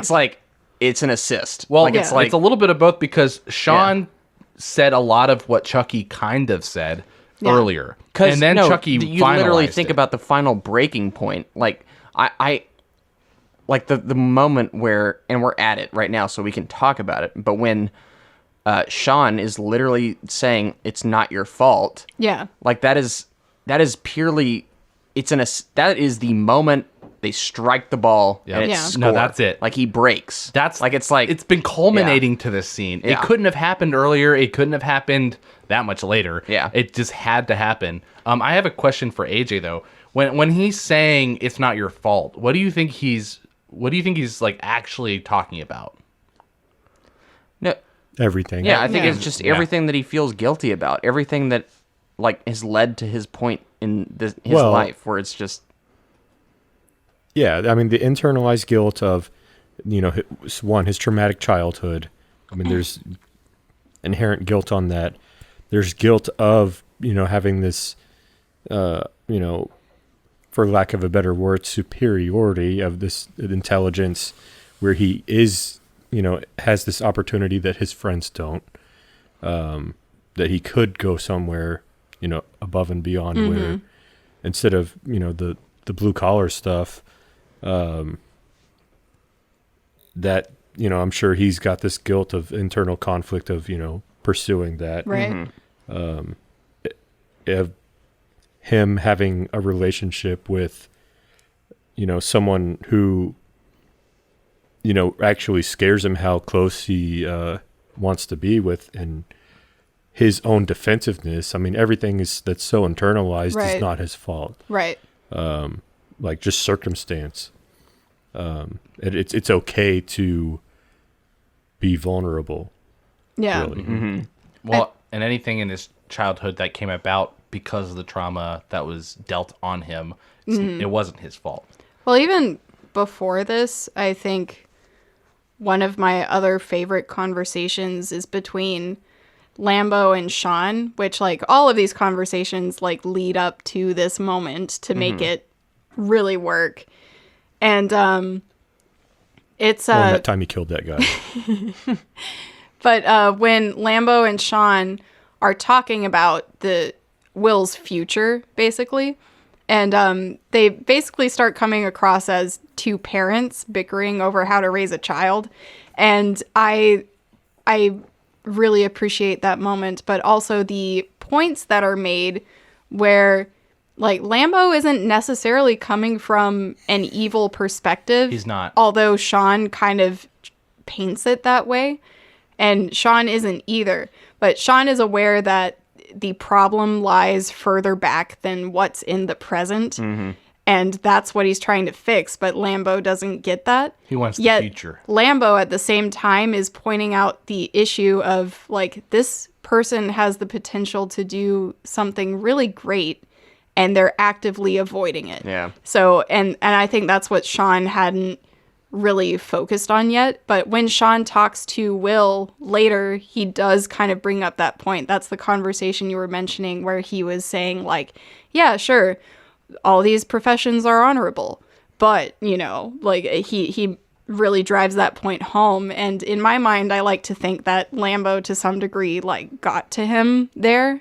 And he realized that it is true. Like, we do need to solve your past issue, but, this is also something that I need to draw to your attention. It's happening right now. Yeah. Something I'm just realizing, I love how every character in this is flawed. Yeah. And they all kind of recognize their flaws, like, through each other. Yeah. Like, even Lambeau. Like, even he's very flawed, yeah. No, but what I'm saying is, like, he recognizes his flaw. Yes, Yeah. yeah. Like, I don't think he's just blindly barreling forward in this Not one at all. direction. Like, I do think he starts to learn that, like, oh, I got some crap I got to figure out too. Right. Like, all of them. Like, and that's what's so cool about the stories. Through all these interactions, everyone learns from the other person and is like, wow, I got some stuff I have to sort out. Like, it's just cool. Well, and I was thinking the same thing. There's no real true villain in this movie. No, there's not. Except for maybe Will himself. Except our own trauma. Which that's the underlying message of this story is figuring out trauma. But the fact is they kind of paint Lambeau as the villain, but in reality he cares The about antagonist. Will. Villain's a strong word. I know. I guess I should say antagonist, but even then, he's not a true antagonist because No, he's not. he cares about Will. I think Yeah. he truly feels. Well, that's why he reaches out to Sean, I someone know. he doesn't like to particularly work with because of how they butt heads. He's like, know. as I said, it's the greater good. Like we have Yeah. to foster this kid's talent. Like, and maybe he Yeah. wanted to use it in the wrong way, but he's still like, no, this kid's special. Just like- at all costs, I Yeah. have to find him the right help to Yeah. access that part of his. Just the I don't way like true parents or like any relationship works or any difference of opinion where it's like someone is thinking of the grander scheme of things while the other person is focusing on the individual, and like both are correct in their own right. Yeah. But you have to find the balance. Yep. So let's talk about the ending real quick. It's not your fault. We've got the it's not your fault scene, which we touched on, but this leads into Bucky and the boys gathering funds to get Will Hunting a car. Said Bucky. Bucky? Chucky. Chucky. Chucky and the boys Bucky Barnes. gathering the funds to get him his Nova. It's a crappy car, but Got a good engine. still got a good engine. Yeah. It's good.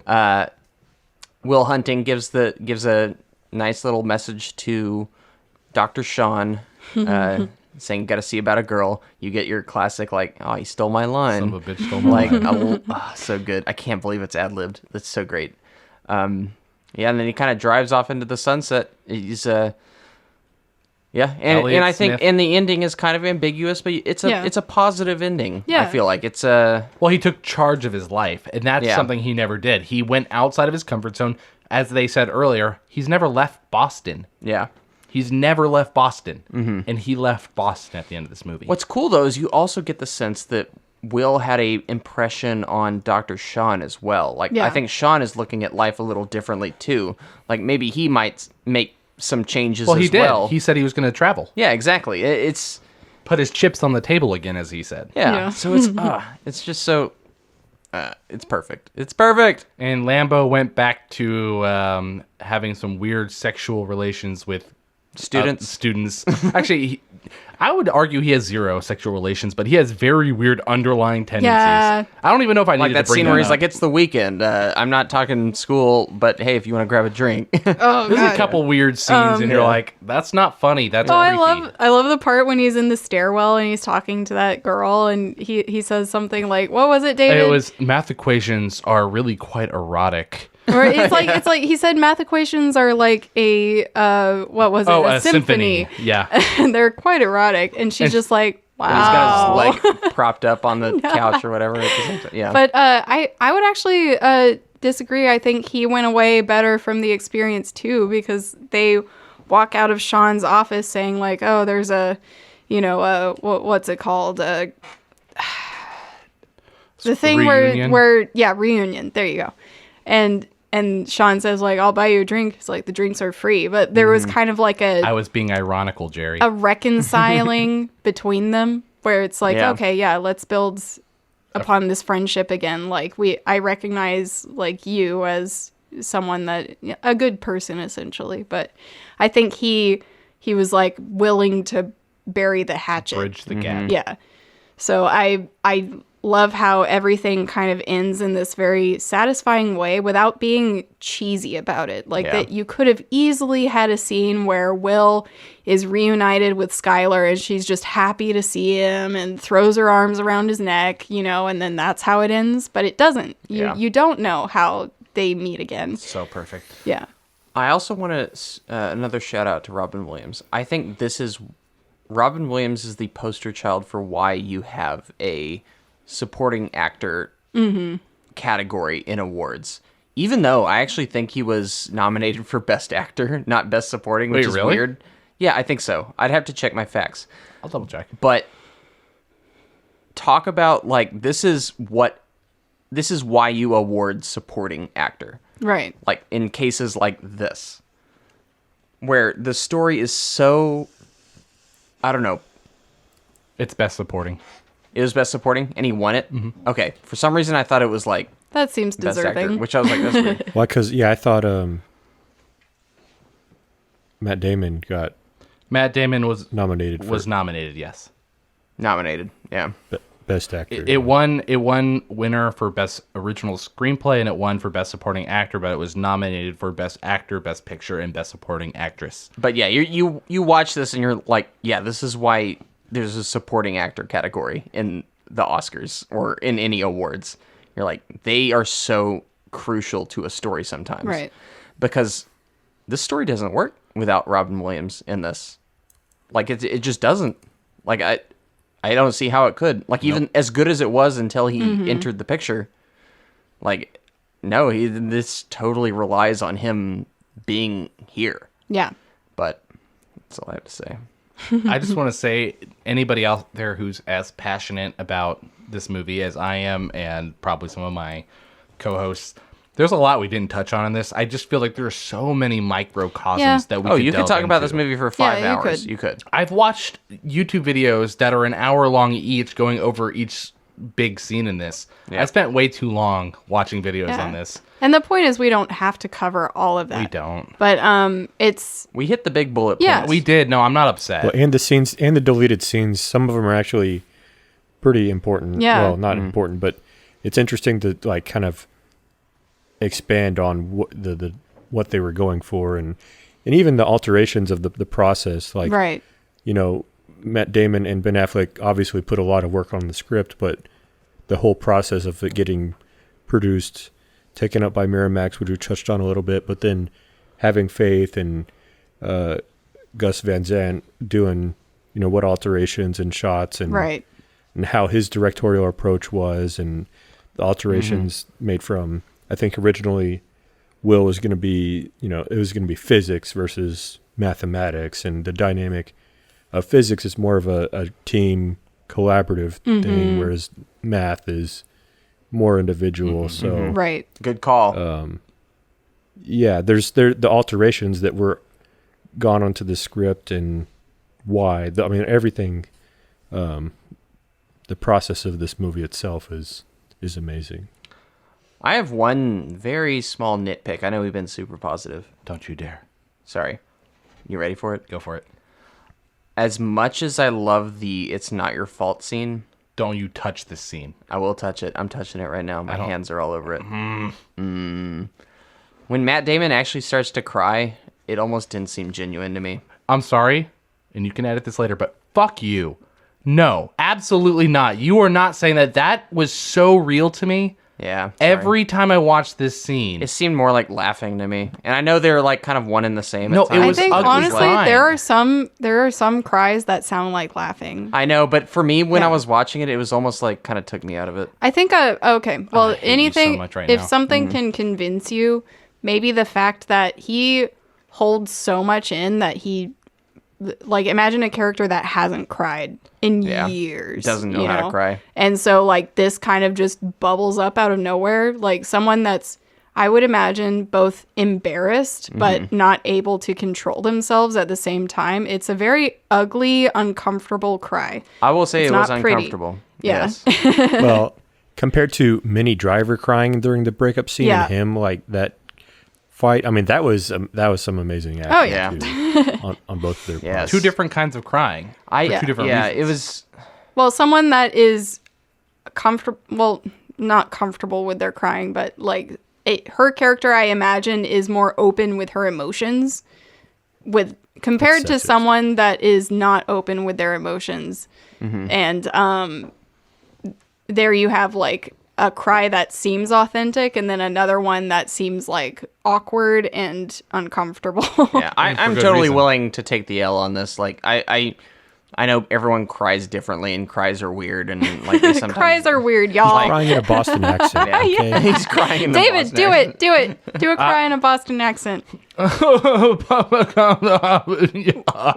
I'm wicked smart. My boy. This is so terrible. But yeah. So okay, quickly talk about the ending of this movie. Do you think? Skylar takes him back. We Irene and I had a conversation Yeah. about that. How do I even tee off of this? I think I remember we were walking around Michael's actually discussing this, and if I go back in that headspace, it's the fact that I think the door will be open. She Yeah. is emotionally smart enough and understands his trouble. Actually, they kind of even hint right before this happens, even after the fight, he's on the phone with her, and she's trying to open the door again. So it means I think that the fact that he is going out of his comfort zone to go to her is proving to her that he is different. Like Yeah. he did something dramatically out of his comfort zone to prove to her that he's trying. I think so Yeah. too. Like I think judging from how she treated him before, Right. where it was like understanding of his trauma, like understanding that sometimes he doesn't mean what he says or his actions aren't actually indicative of how Yeah. he feels. That him driving all the way to go see her would be, good. Right. She'd see that as It's a- positive. it's I'm a sure there are good- plenty of janitors at Stanford too. I think like he'll have no trouble finding his way there. But I remember that conversation we were having, and I had said, I could imagine it realistically being she's happy to see him, but there would have to be a bit of a talk long before. conversation. A bit of a discussion. Bit of a discussion. So last time the whole punching the wall thing, yeah. that was kind of scary. Yeah, it's almost like you have to kind of start from square one because you've been with someone that's to some degree been authentic, but there's a whole other life they haven't talked about. Like they wouldn't have to obviously divulge everything, but it would feel like you're dating a stranger again. Yes. So, But think about the leap he took. Really, really think about it. He's taking No, his yeah, I know car. that. I know.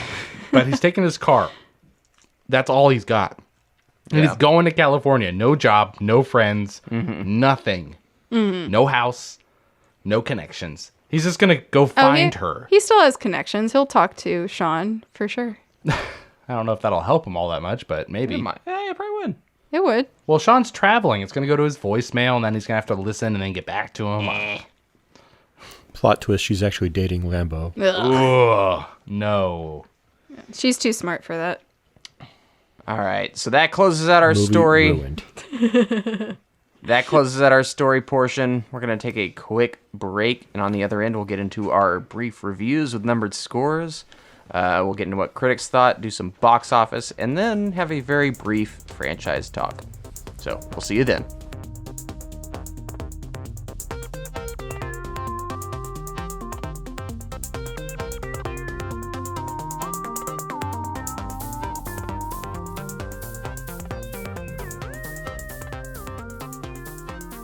Welcome back.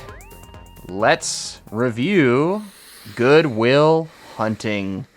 David, you've got our scores in a bowl. You want to pull them at random? I sure do. Let's see. First score. Don't let it be me.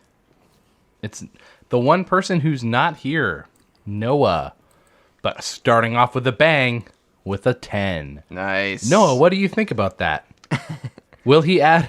Will he? Probably not. Probably he probably not. will not add anything. Jeff- But I did watch it with him, and he was totally immersed. Wait, in you the watched movie. it with him? Yeah. That's a rare Yeah, occasion. and he was just totally immersed in the movie, not looking at his phone one time. Well, of course not. Not this movie. I'm just saying, like, and this is normally, if I know Noah, this is normally not his type of movie.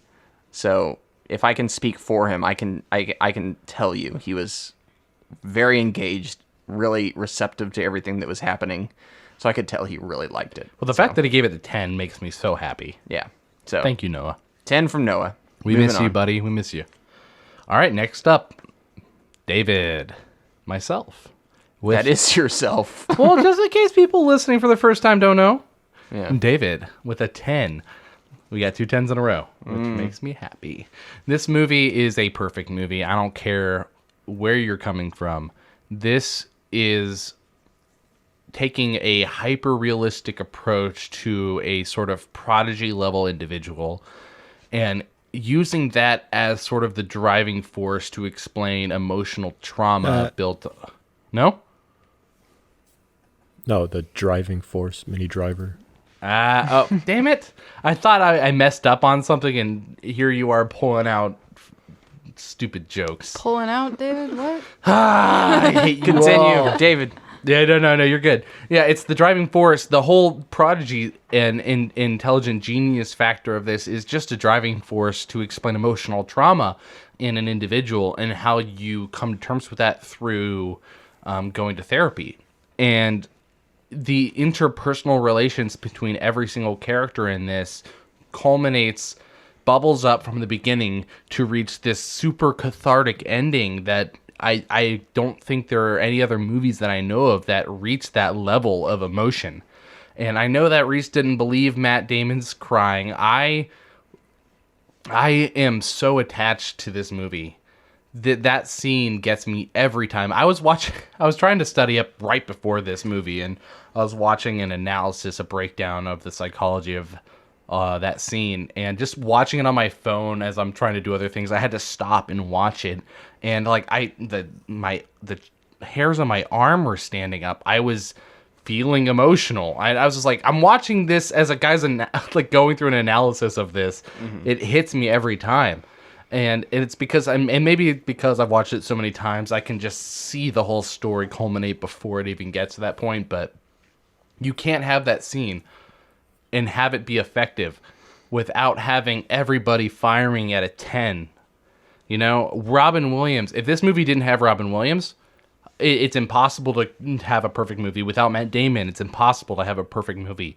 Ben Affleck, Minnie Driver, even Skarsgård. Everybody adds to this. Even on the smaller level, like you said, Casey Affleck, he interjects so much charisma and these little... I wouldn't say charisma. I'd call it charisma. I'd say he's humor. Charismatic. He's funny. I don't know. He has this likability. How about that? Yeah, there's likable. a likability. He's likable. Even though he's flavor. He's flavor. He's this little spice, little cumin in the movie. Little cumin in the movie. Sorry, cumin. My bad. He's a little nutmeg in the movie. Yeah, you just use it for cleanup. Anyway, he just adds so much little nuance into this movie, as every character does. Even the freaking like TA who works for Lambeau, they give some FaceTime to. And there's no unimportant scene in this movie. I feel like there are some movies I watch where, you know, it doesn't... There's filler. It doesn't add to the emotional turning point at the end, or, you know... I don't... This is hard for me. I'm not very good at forming very coherent sentences when I'm very... No, you sound good, man. I'm impacted by this movie, and I love so much of it that I can't form into words how much this movie means to me. Hey, your love for it is exuding from your review, and I can tell. I know. Don't worry about it. Yeah, I mean, this just the this fact is my of yeah. the hair standing up on your arms. I mean, that's resonating with, you know, you on a core level, like emotional. I mean, sensory. I don't know. It's something that resonates. Your very EQ powerful. is strong. Yeah, and God knows it's not my IQ. Well, speaking of, like, you know, the hair standing up on your arms that make you feel like a Yeti. Damn it. Oh, yeah, they have hair on their arms. They do have a lot of hair. And David, you do like football, don't you? I do. I've been obsessed with football recently. That might explain why you gave The Mummy, Tomb of the Dragon Emperor a 7 out of 10. Because you know what what that has in common? What? There are Yetis, Oh. and there is football. Jet Yeah. Li? There is Jet Li playing with balls. Oh, I don't like that. Elemental balls. It's 7 out of 10. 7 out of 10. Not Yeah, even moving close to on. this movie. 10 out of 10. This, as everyone else here may know, but you, the listener, do not. This is my favorite movie. This was my favorite movie the first time I watched it. It took over my other favorite movie, which I can't remember 100% at the time, but... Flubber. Tomb of the Dragon Emperor. No, but it was another Robin Williams movie. It was Jumanji. Okay. Which is weird that two Robin Williams movies, and I know Jumanji's not a perfect movie. That was like a childhood favorite that sort of like translated over. I might disagree. What do you mean you might disagree? You think you know my other favorite movie? No, just that. Never mind. Go ahead. I'm I'm sorry, I threw you off. I know. I'm curious as to what you're thinking right now. Will you bring it up later? Maybe. I want to know. Okay. Anyway, I think I've talked long enough. 10 out of 10. This is my favorite movie of all time. I think it's a great movie. All right. Next up, Reese with a 10.0. I actually just wrote 10. He's going back to check. He did just put a 10. I added it. So it's not 100. I love that you couldn't remember whether you saw that or not. Someone Yeah, double it's not a check. significant figure.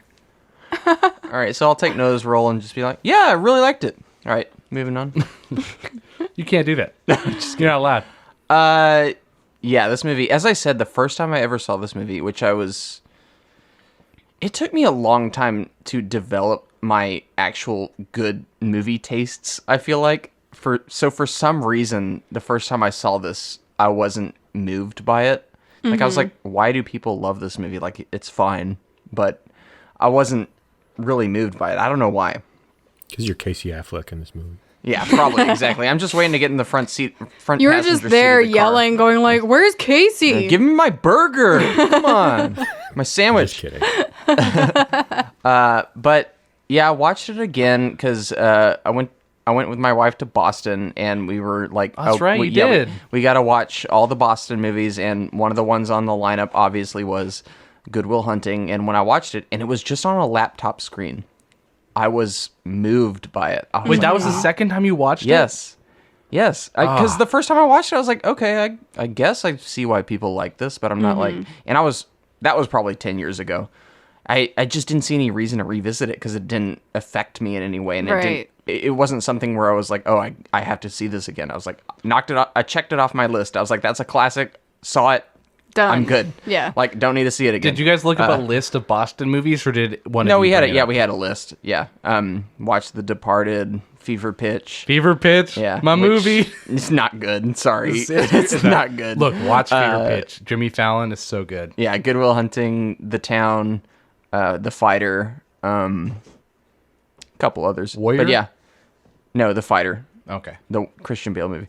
But yeah, this one, just watching it again, and for this episode, it is a masterpiece. I think it is truly a masterpiece. Mm-hmm. There's little bitty quibbles that I have with it here and there, but it's not like that's just basically saying like, yeah, nothing is ever perfect. Like you're never gonna find something that's perfect. Something can be a masterpiece, but it doesn't have to be perfect. Lord of the Rings. Exactly. Think about the scene you whenever learned Yeah. the point of the story. Yeah. Oh, wow. Exactly. Lord of the Rings, when Frodo's dreaming and he sees Oh yeah, no. Elrond's The thing is, head. like, I think Lord of the He Rings looks is a like a masterpiece, goldfish. but it's not perfect, and nothing's perfect. That's why I had like little minor criticisms with this movie, but I'm not going to deny that it is a 10 out of 10. Yeah. Because just everything, it's a movie that is so dialed in to exactly what it needs to be. Like every character is so perfectly calibrated, yet they don't feel like mechanical or robotic. Like it is perfectly calibrated, but it is also very humanist and natural, and like it's just a balance that you very rarely see in films. And Matt Damon, perfectly cast. I love how you're rooting for him, but at the same time you're like, you are a little piece of crap. Like I want to like, but you still are throttle like, you. yeah, you're still backing him. You understand his trauma, and you understand like why he is the way he is. And then Robin Williams, like, I think it was so weirdly serendipitous that we picked Good Morning Vietnam and then Good Will Hunting, both that start with good, weirdly.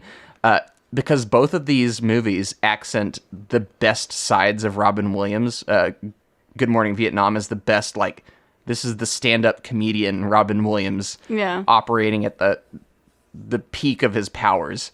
And this one is like the dramatic Robin Williams, where he just like, it's restrained. Something you never think of when you're watching Robin Williams is restrained. But this is restrained. And he totally nails it. Like at every scene, like it just cuts to the heart.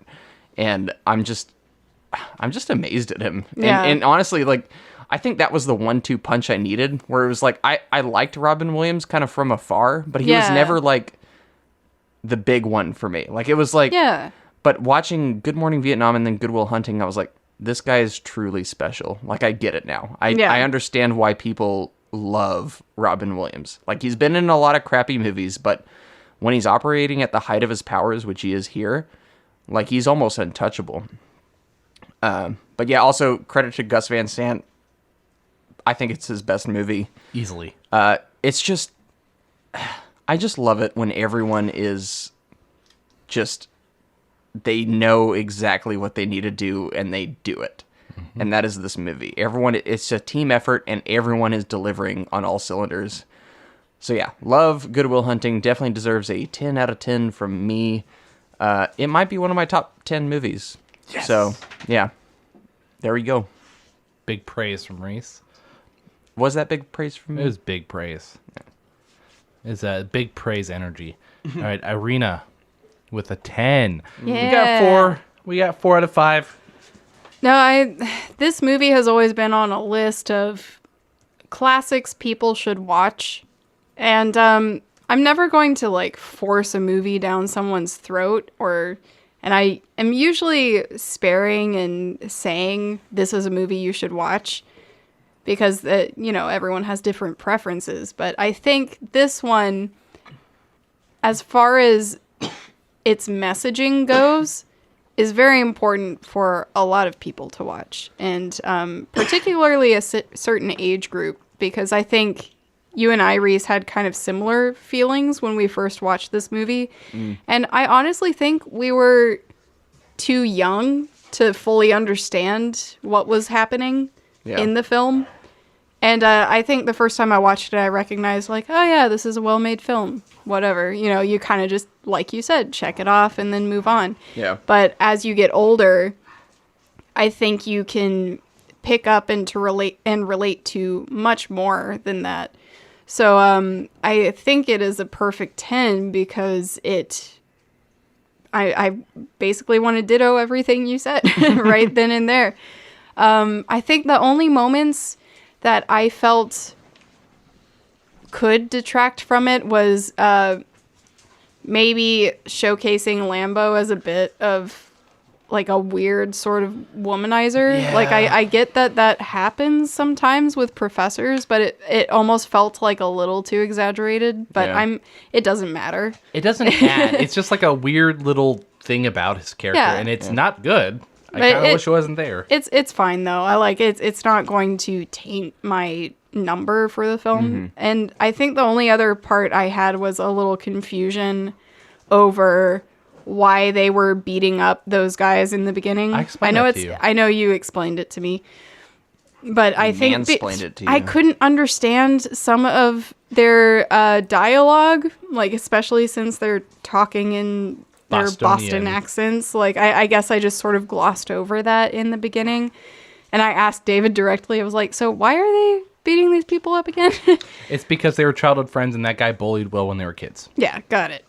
So, but again, I don't think that really matters too much as far as the story goes. Like, those are very, very minor things. Mm-hmm. And honestly, that other one was more just the fact that I couldn't understand what they were saying in the beginning sometimes. Yeah. So, overall, I think this is a very important lesson and a cathartic experience for a lot of people where it doesn't delve too deep into each person's personal experience to the point where nobody can relate. But at the same time, it isn't so vague that nobody can relate to it either. Mm-hmm. It really, really does walk that line perfectly. And I think that is due to both this hard work and close attention paid by both Matt Damon and name the other guy. Ben Affleck. Yeah. There you go. I don't know why I blanked on that, but just kind of the fact that they had worked on this script for so long, and they were probably in a point in their lives where what they wrote was incredibly authentic. Like, it's very easy to kind of lose that voice when you get kind of overwhelmed by life, as well as everyone else in this cast of characters and production team just kind of like this storm of, like, I don't know, everything kind of just lined up, for this film to work. And I feel the same way. I highly recommend it to everyone. Yeah. All right. Last but not least, we have AJ. Do we want to have predictions? Do we want to have guesses on what AJ's score is? I'm going to say 10. Combo breaker. I'm going to say 10 as well. All right. Noah says 10. I say 10. I'm going to say AJ with a 10. Nice. It is a our combo second. breaker. This is our second perfect 10. Yep. Nice. It's been a while. No, third. Second. This is the second one. We had one that was close, but Wasn't Sicario a perfect 10? no, that was a 9.8. Oh. Yeah, it wasn't Yep. perfect. It was 2049 was the only. I think Noah gave it a 9 or 9. I was going to say, I know 2049 was, but And I thought I this think one... Wait, did the first Blade Runner get 10? No, it didn't. No, I didn't. Okay. I didn't yeah, give it a that's 10. that's right, you idiot. It's not a perfect 10. I'm just kidding. All right. So I'm most in line with David here. I have a lot of history with this movie. This movie spoke to me the first time I watched it. Since then, it's been in the top 5 of my favorite movies, at least. Yes. Yeah, it's even before I knew who Matt Damon was or Robin Williams. Like, this movie, just all around, and that's as a younger me, just still resonating on a I guess a superficial level, really watching it here and noticing all the, I guess, as an adult, the more interpersonal relationships. I mean, that's the heart of this movie. The most important things and the most successful things it does is establishing true human characters in every character on screen and their relationships with each other. And you've got from that the themes varying from intelligence versus wisdom or experience, trauma and dealing with that, and so much more. But all those things are so successful because of the relationships of the very human characters that you see. Even the unassuming Chucky, I mean, like I said before, one of the most powerful scenes, right up there with the bench scene, and it's not your fault, is him breaking down and saying, look, you are special. If you don't take advantage of this, it's a disservice to us. I mean, those are real things based on actual people. I mean, it just feels so real. And kind of from the top, the Good Will Hunting, the title of this movie, I think you can take both ways, where, Will Hunting is a good person, but you're also, searching for goodwill in people despite, their guardedness or defenses and, trauma. So, yeah, this movie is an excellent movie.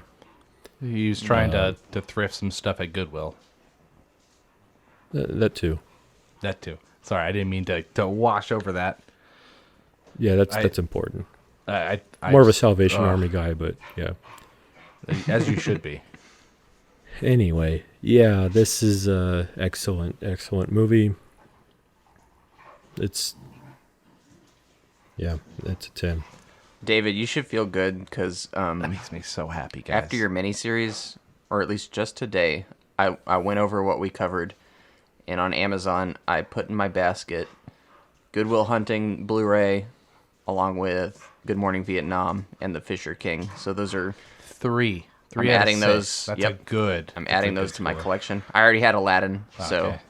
there You were would have some- gotten it. Yeah, if you there's some didn't. solid ones here where I was like, "Yep, I need to own this."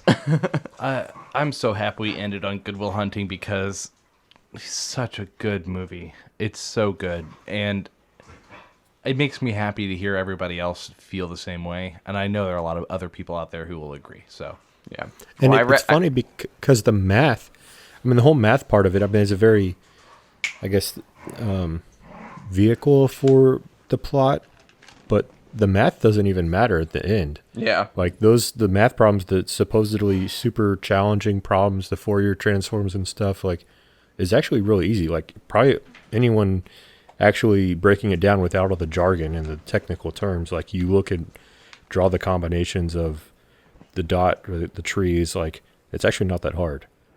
So he Maybe like, at the time it problems was hard, I guess. It I don't wasn't. know. Well, no, I watched a not video even- breaking it down. It's not hard. Oh. Yeah, and so that's where it's like, it's not about the intelligence. It's not about the genius. It's just about the relationships and the character and your humanity. Like, so, I don't know. That speaks to me as well.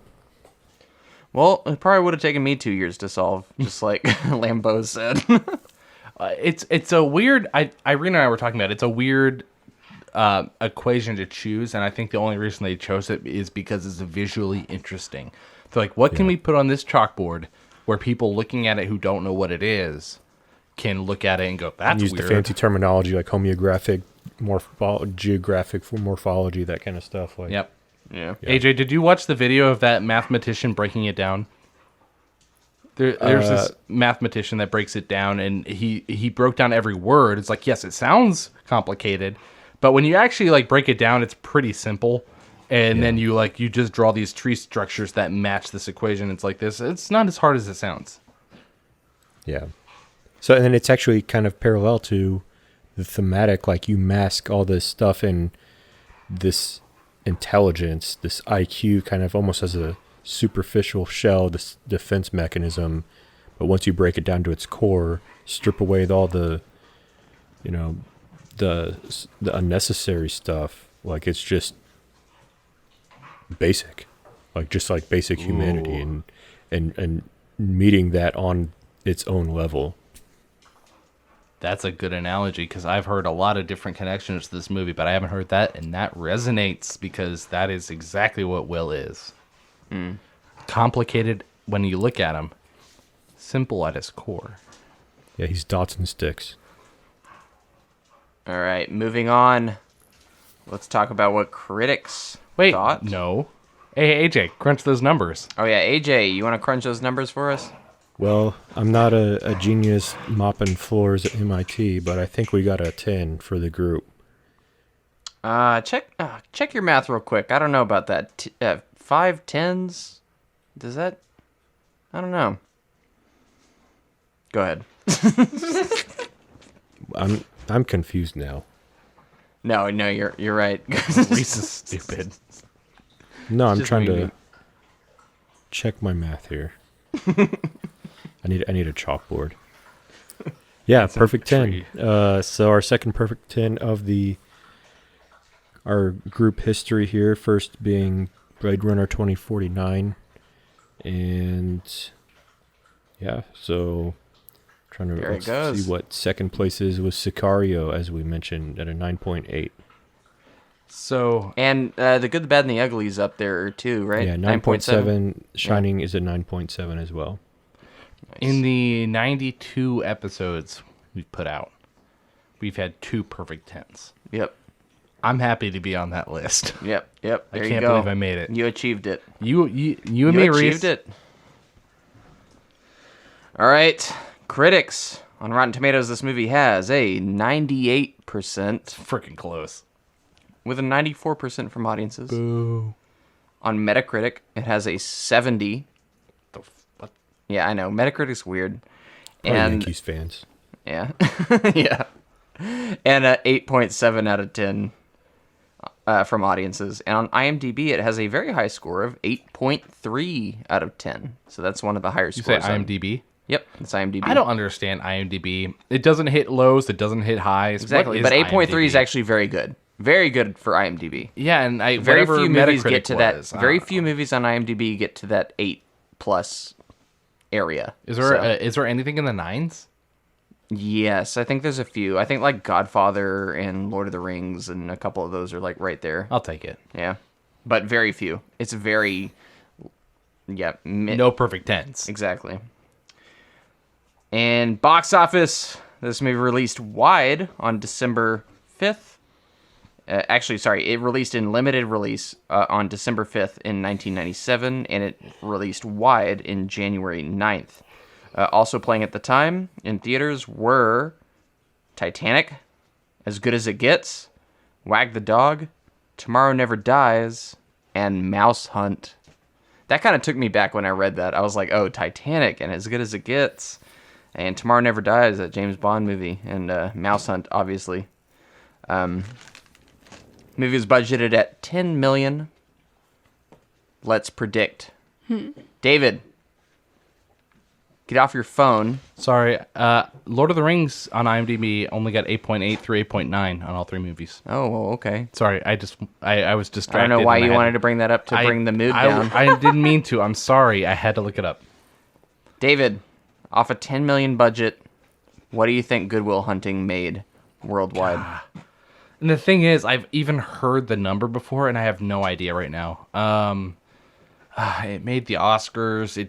I knew it did well. I'm gonna go with 150. I don't know. Okay. AJ. 100. Arena. I want to go with 200. Oh. Arena is the closest. No! Yes! Come on. What was it? The movie made 225 or 226 million world. Gosh. Wide. That Your is, I was thinking That Titanic is- would have capitalized or Oh, Titanic definitely it took the lion's share of everything, but Good Will Hunting was still like, it was kind of a slow burn at first, but it built up a lot of like clout in limited release, and then it just snowballed after that, and people just big snowball. yeah, it kept showing up, and then it released wide, and then What is the return on that? Like, what percentage is that? I don't know. That's It's massively insane. successful, and this was like Robin Williams still at his peak. So like he had a number of, as we've said before, this whole miniseries has been Robin Williams in the '90s, Yeah. except for Good Morning Vietnam, which was '87. So Yeah. he like this 10-year streak for him was just hit. Yeah. So it like wasn't. It's not that much of a surprise that The it was. 90s was good for him. Yeah, it wasn't that much of a surprise that this Yeah, was a huge. a year after this, he did Patch Adams, which was another like Oh, that really movie. dramatic role. Hey, when we first started dating, Irene, do you remember watching that? Oh, yeah, I do. God, that was sad. Also, by the way, What, the date? Elliot's. It was a very sad date too. You know, I just remember we were long distance and we were watching it on our laptop simultaneously, Aw. and I just shouldn't have worn remember- that red nose, David. Does that mean I'm gonna die? Silence. Patch Adams, went go dark. watch it. It's a really good movie and really sad. But I was gonna say, in the Oscars that year, Elliott Smith, speaking of Titanic, he had to perform that song, which was Miss Misery, at the Oscars against, guess who else? Celine Dion. Wow. I think he went right before Celine Dion. Wow. And she had to perform My Heart Will Go On. Okay, well, And that's better come than on. performing after Celine Dion. Okay, that's True. Yeah, Yeah. like I have to follow well, that. think about how simple his music is. Like, and by simple I mean it's not His going to be a music's rock so song. simple. No, it's actually not. His guitar work is actually a lot more complicated than it sounds. I'm not going to get into it, but the fact is, it's a very calm and dulcet sort of sound. Yeah. And then going from that to the Titanic, knowing you're going against a Titanic song, you're like, I'm It's effed. like, yeah, what do I do? And Elliott Smith, of all people, who was battling his own demons at the time. I mean, oof. But we don't need to go into I that. want to, but I'm not. All right, so yeah, 226 million worldwide, huge hit, and this is something that not only benefited from a great box office, but like this movie was on cable like all the time. Like you couldn't avoid this movie flipping through channels, like it was always on. So it got a lot of views, and I don't know, even more recognition through that, and Yeah. probably huge DVD sales, all that stuff, or VHS sales at the time. So yeah, massive hit. Is there any franchise talk for this one? Well, this is Franchise Killer. We have talked about one movie that had literally no designs on a franchise, that being The Fisher King. I'm not looking at you, don't worry about that. So it took some digging, but I did find something on Good Will Hunting. Did you really? Yes, I did. Did you hunt So- for it?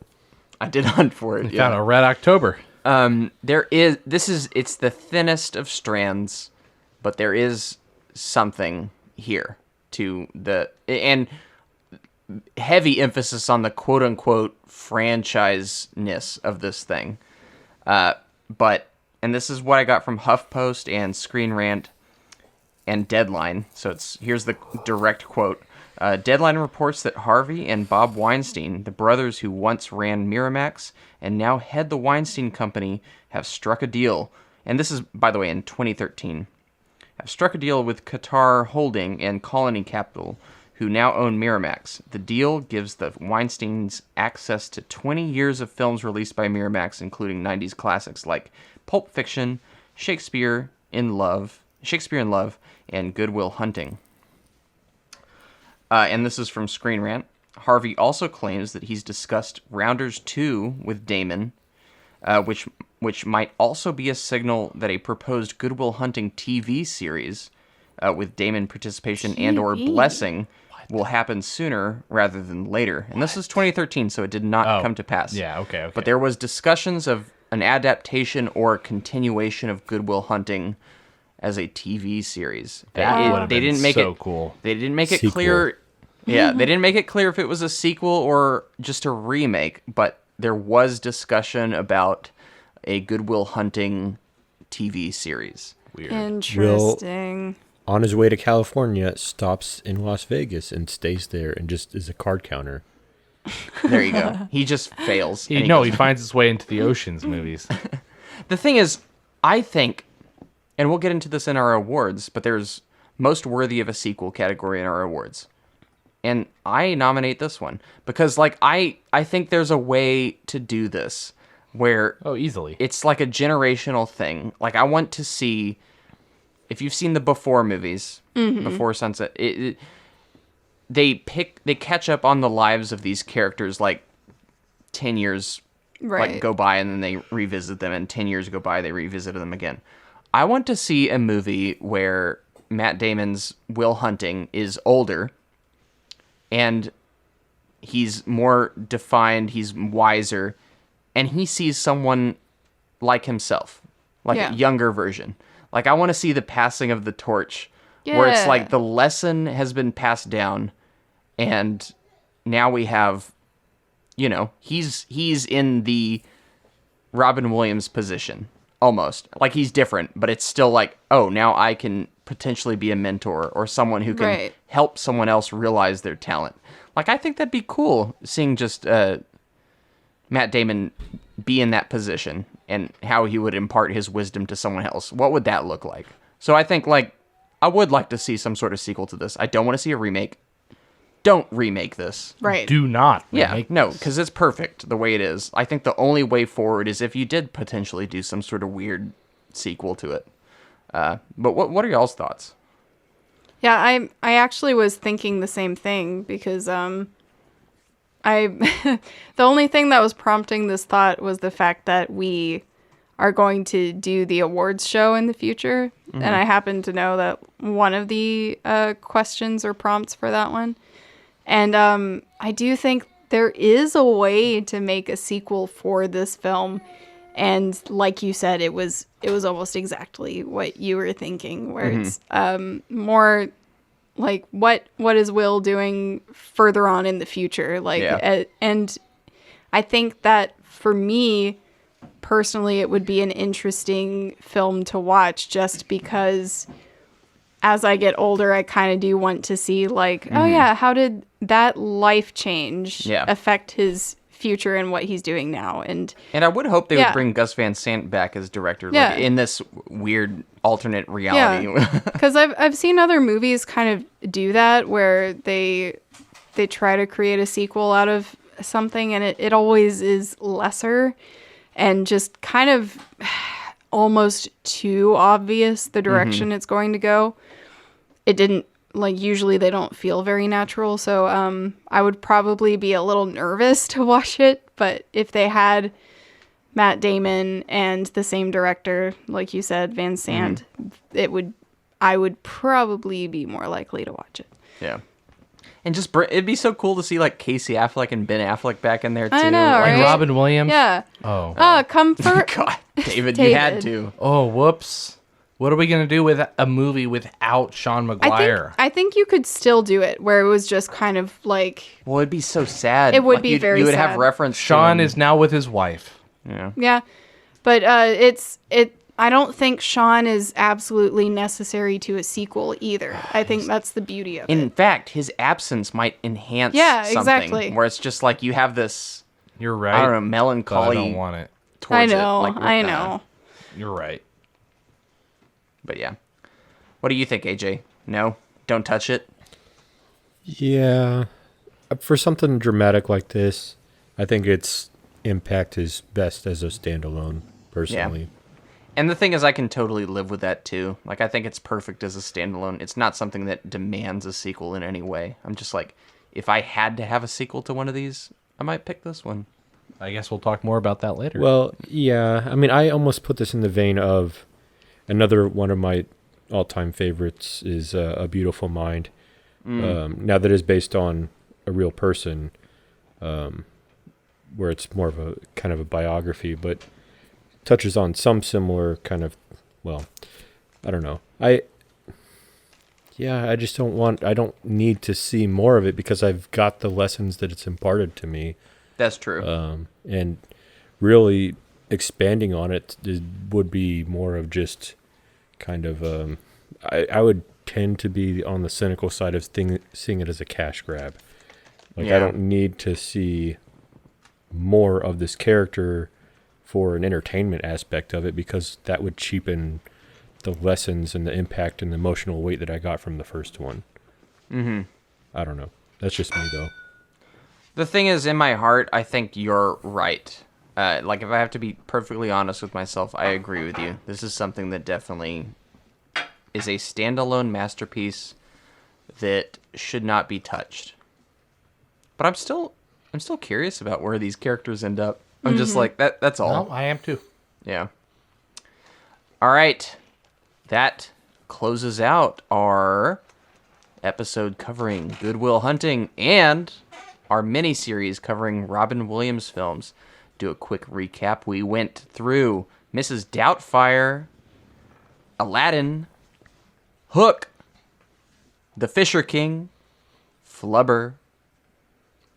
What came after that? Good Morning Vietnam, and finally, Good Will Hunting. What a run it's been. It's been kind of up and down, but I think we ended on two strong ones. I mean, not as up and They're down both for you good. guys, because you weirdos liked Mrs. Doubtfire and Hook, but You're insane if you don't like Hook. but yeah, it's been a great miniseries. So happy to close it out with Good Will Hunting, a masterpiece in all of our opinions, I feel like. Not shy to say that. So yeah, this leads us into our next miniseries. It was AJ's turn, and it is the Metamorphosis miniseries. By Kafka? No, I need to take that again. The Metamorphosis miniseries. Well, maybe. Well, hold on. Let's let it Reese get through it again. It is the Metamorphosis miniseries. And a fairly ambiguous title, but these will be mostly science fiction films. You could say Transformers. You could say Transformers. Franz Kafka. What? Yes. But yeah, we'll be starting this off with David Lynch's Dune. What? Yeah. So not and then Transformers. If only Noah was here. and from there we'll kind of define more what this miniseries is all about. But just expect a bunch of sci-fi It'll be a weirdness. Yes, journey. It'll a be journey. definitely a journey with a direction. Yes. But yeah, super excited for this mini-series. Can't wait to break into David Lynch's Dune, which is something I grew up with. And something only recently I understand from other people is a fairly controversial movie. Not in like that it does anything controversial, but that there's a group of people that don't like it, and there's a group of people that like it. I'm interested Yeah. to see where I land. Yeah, exactly.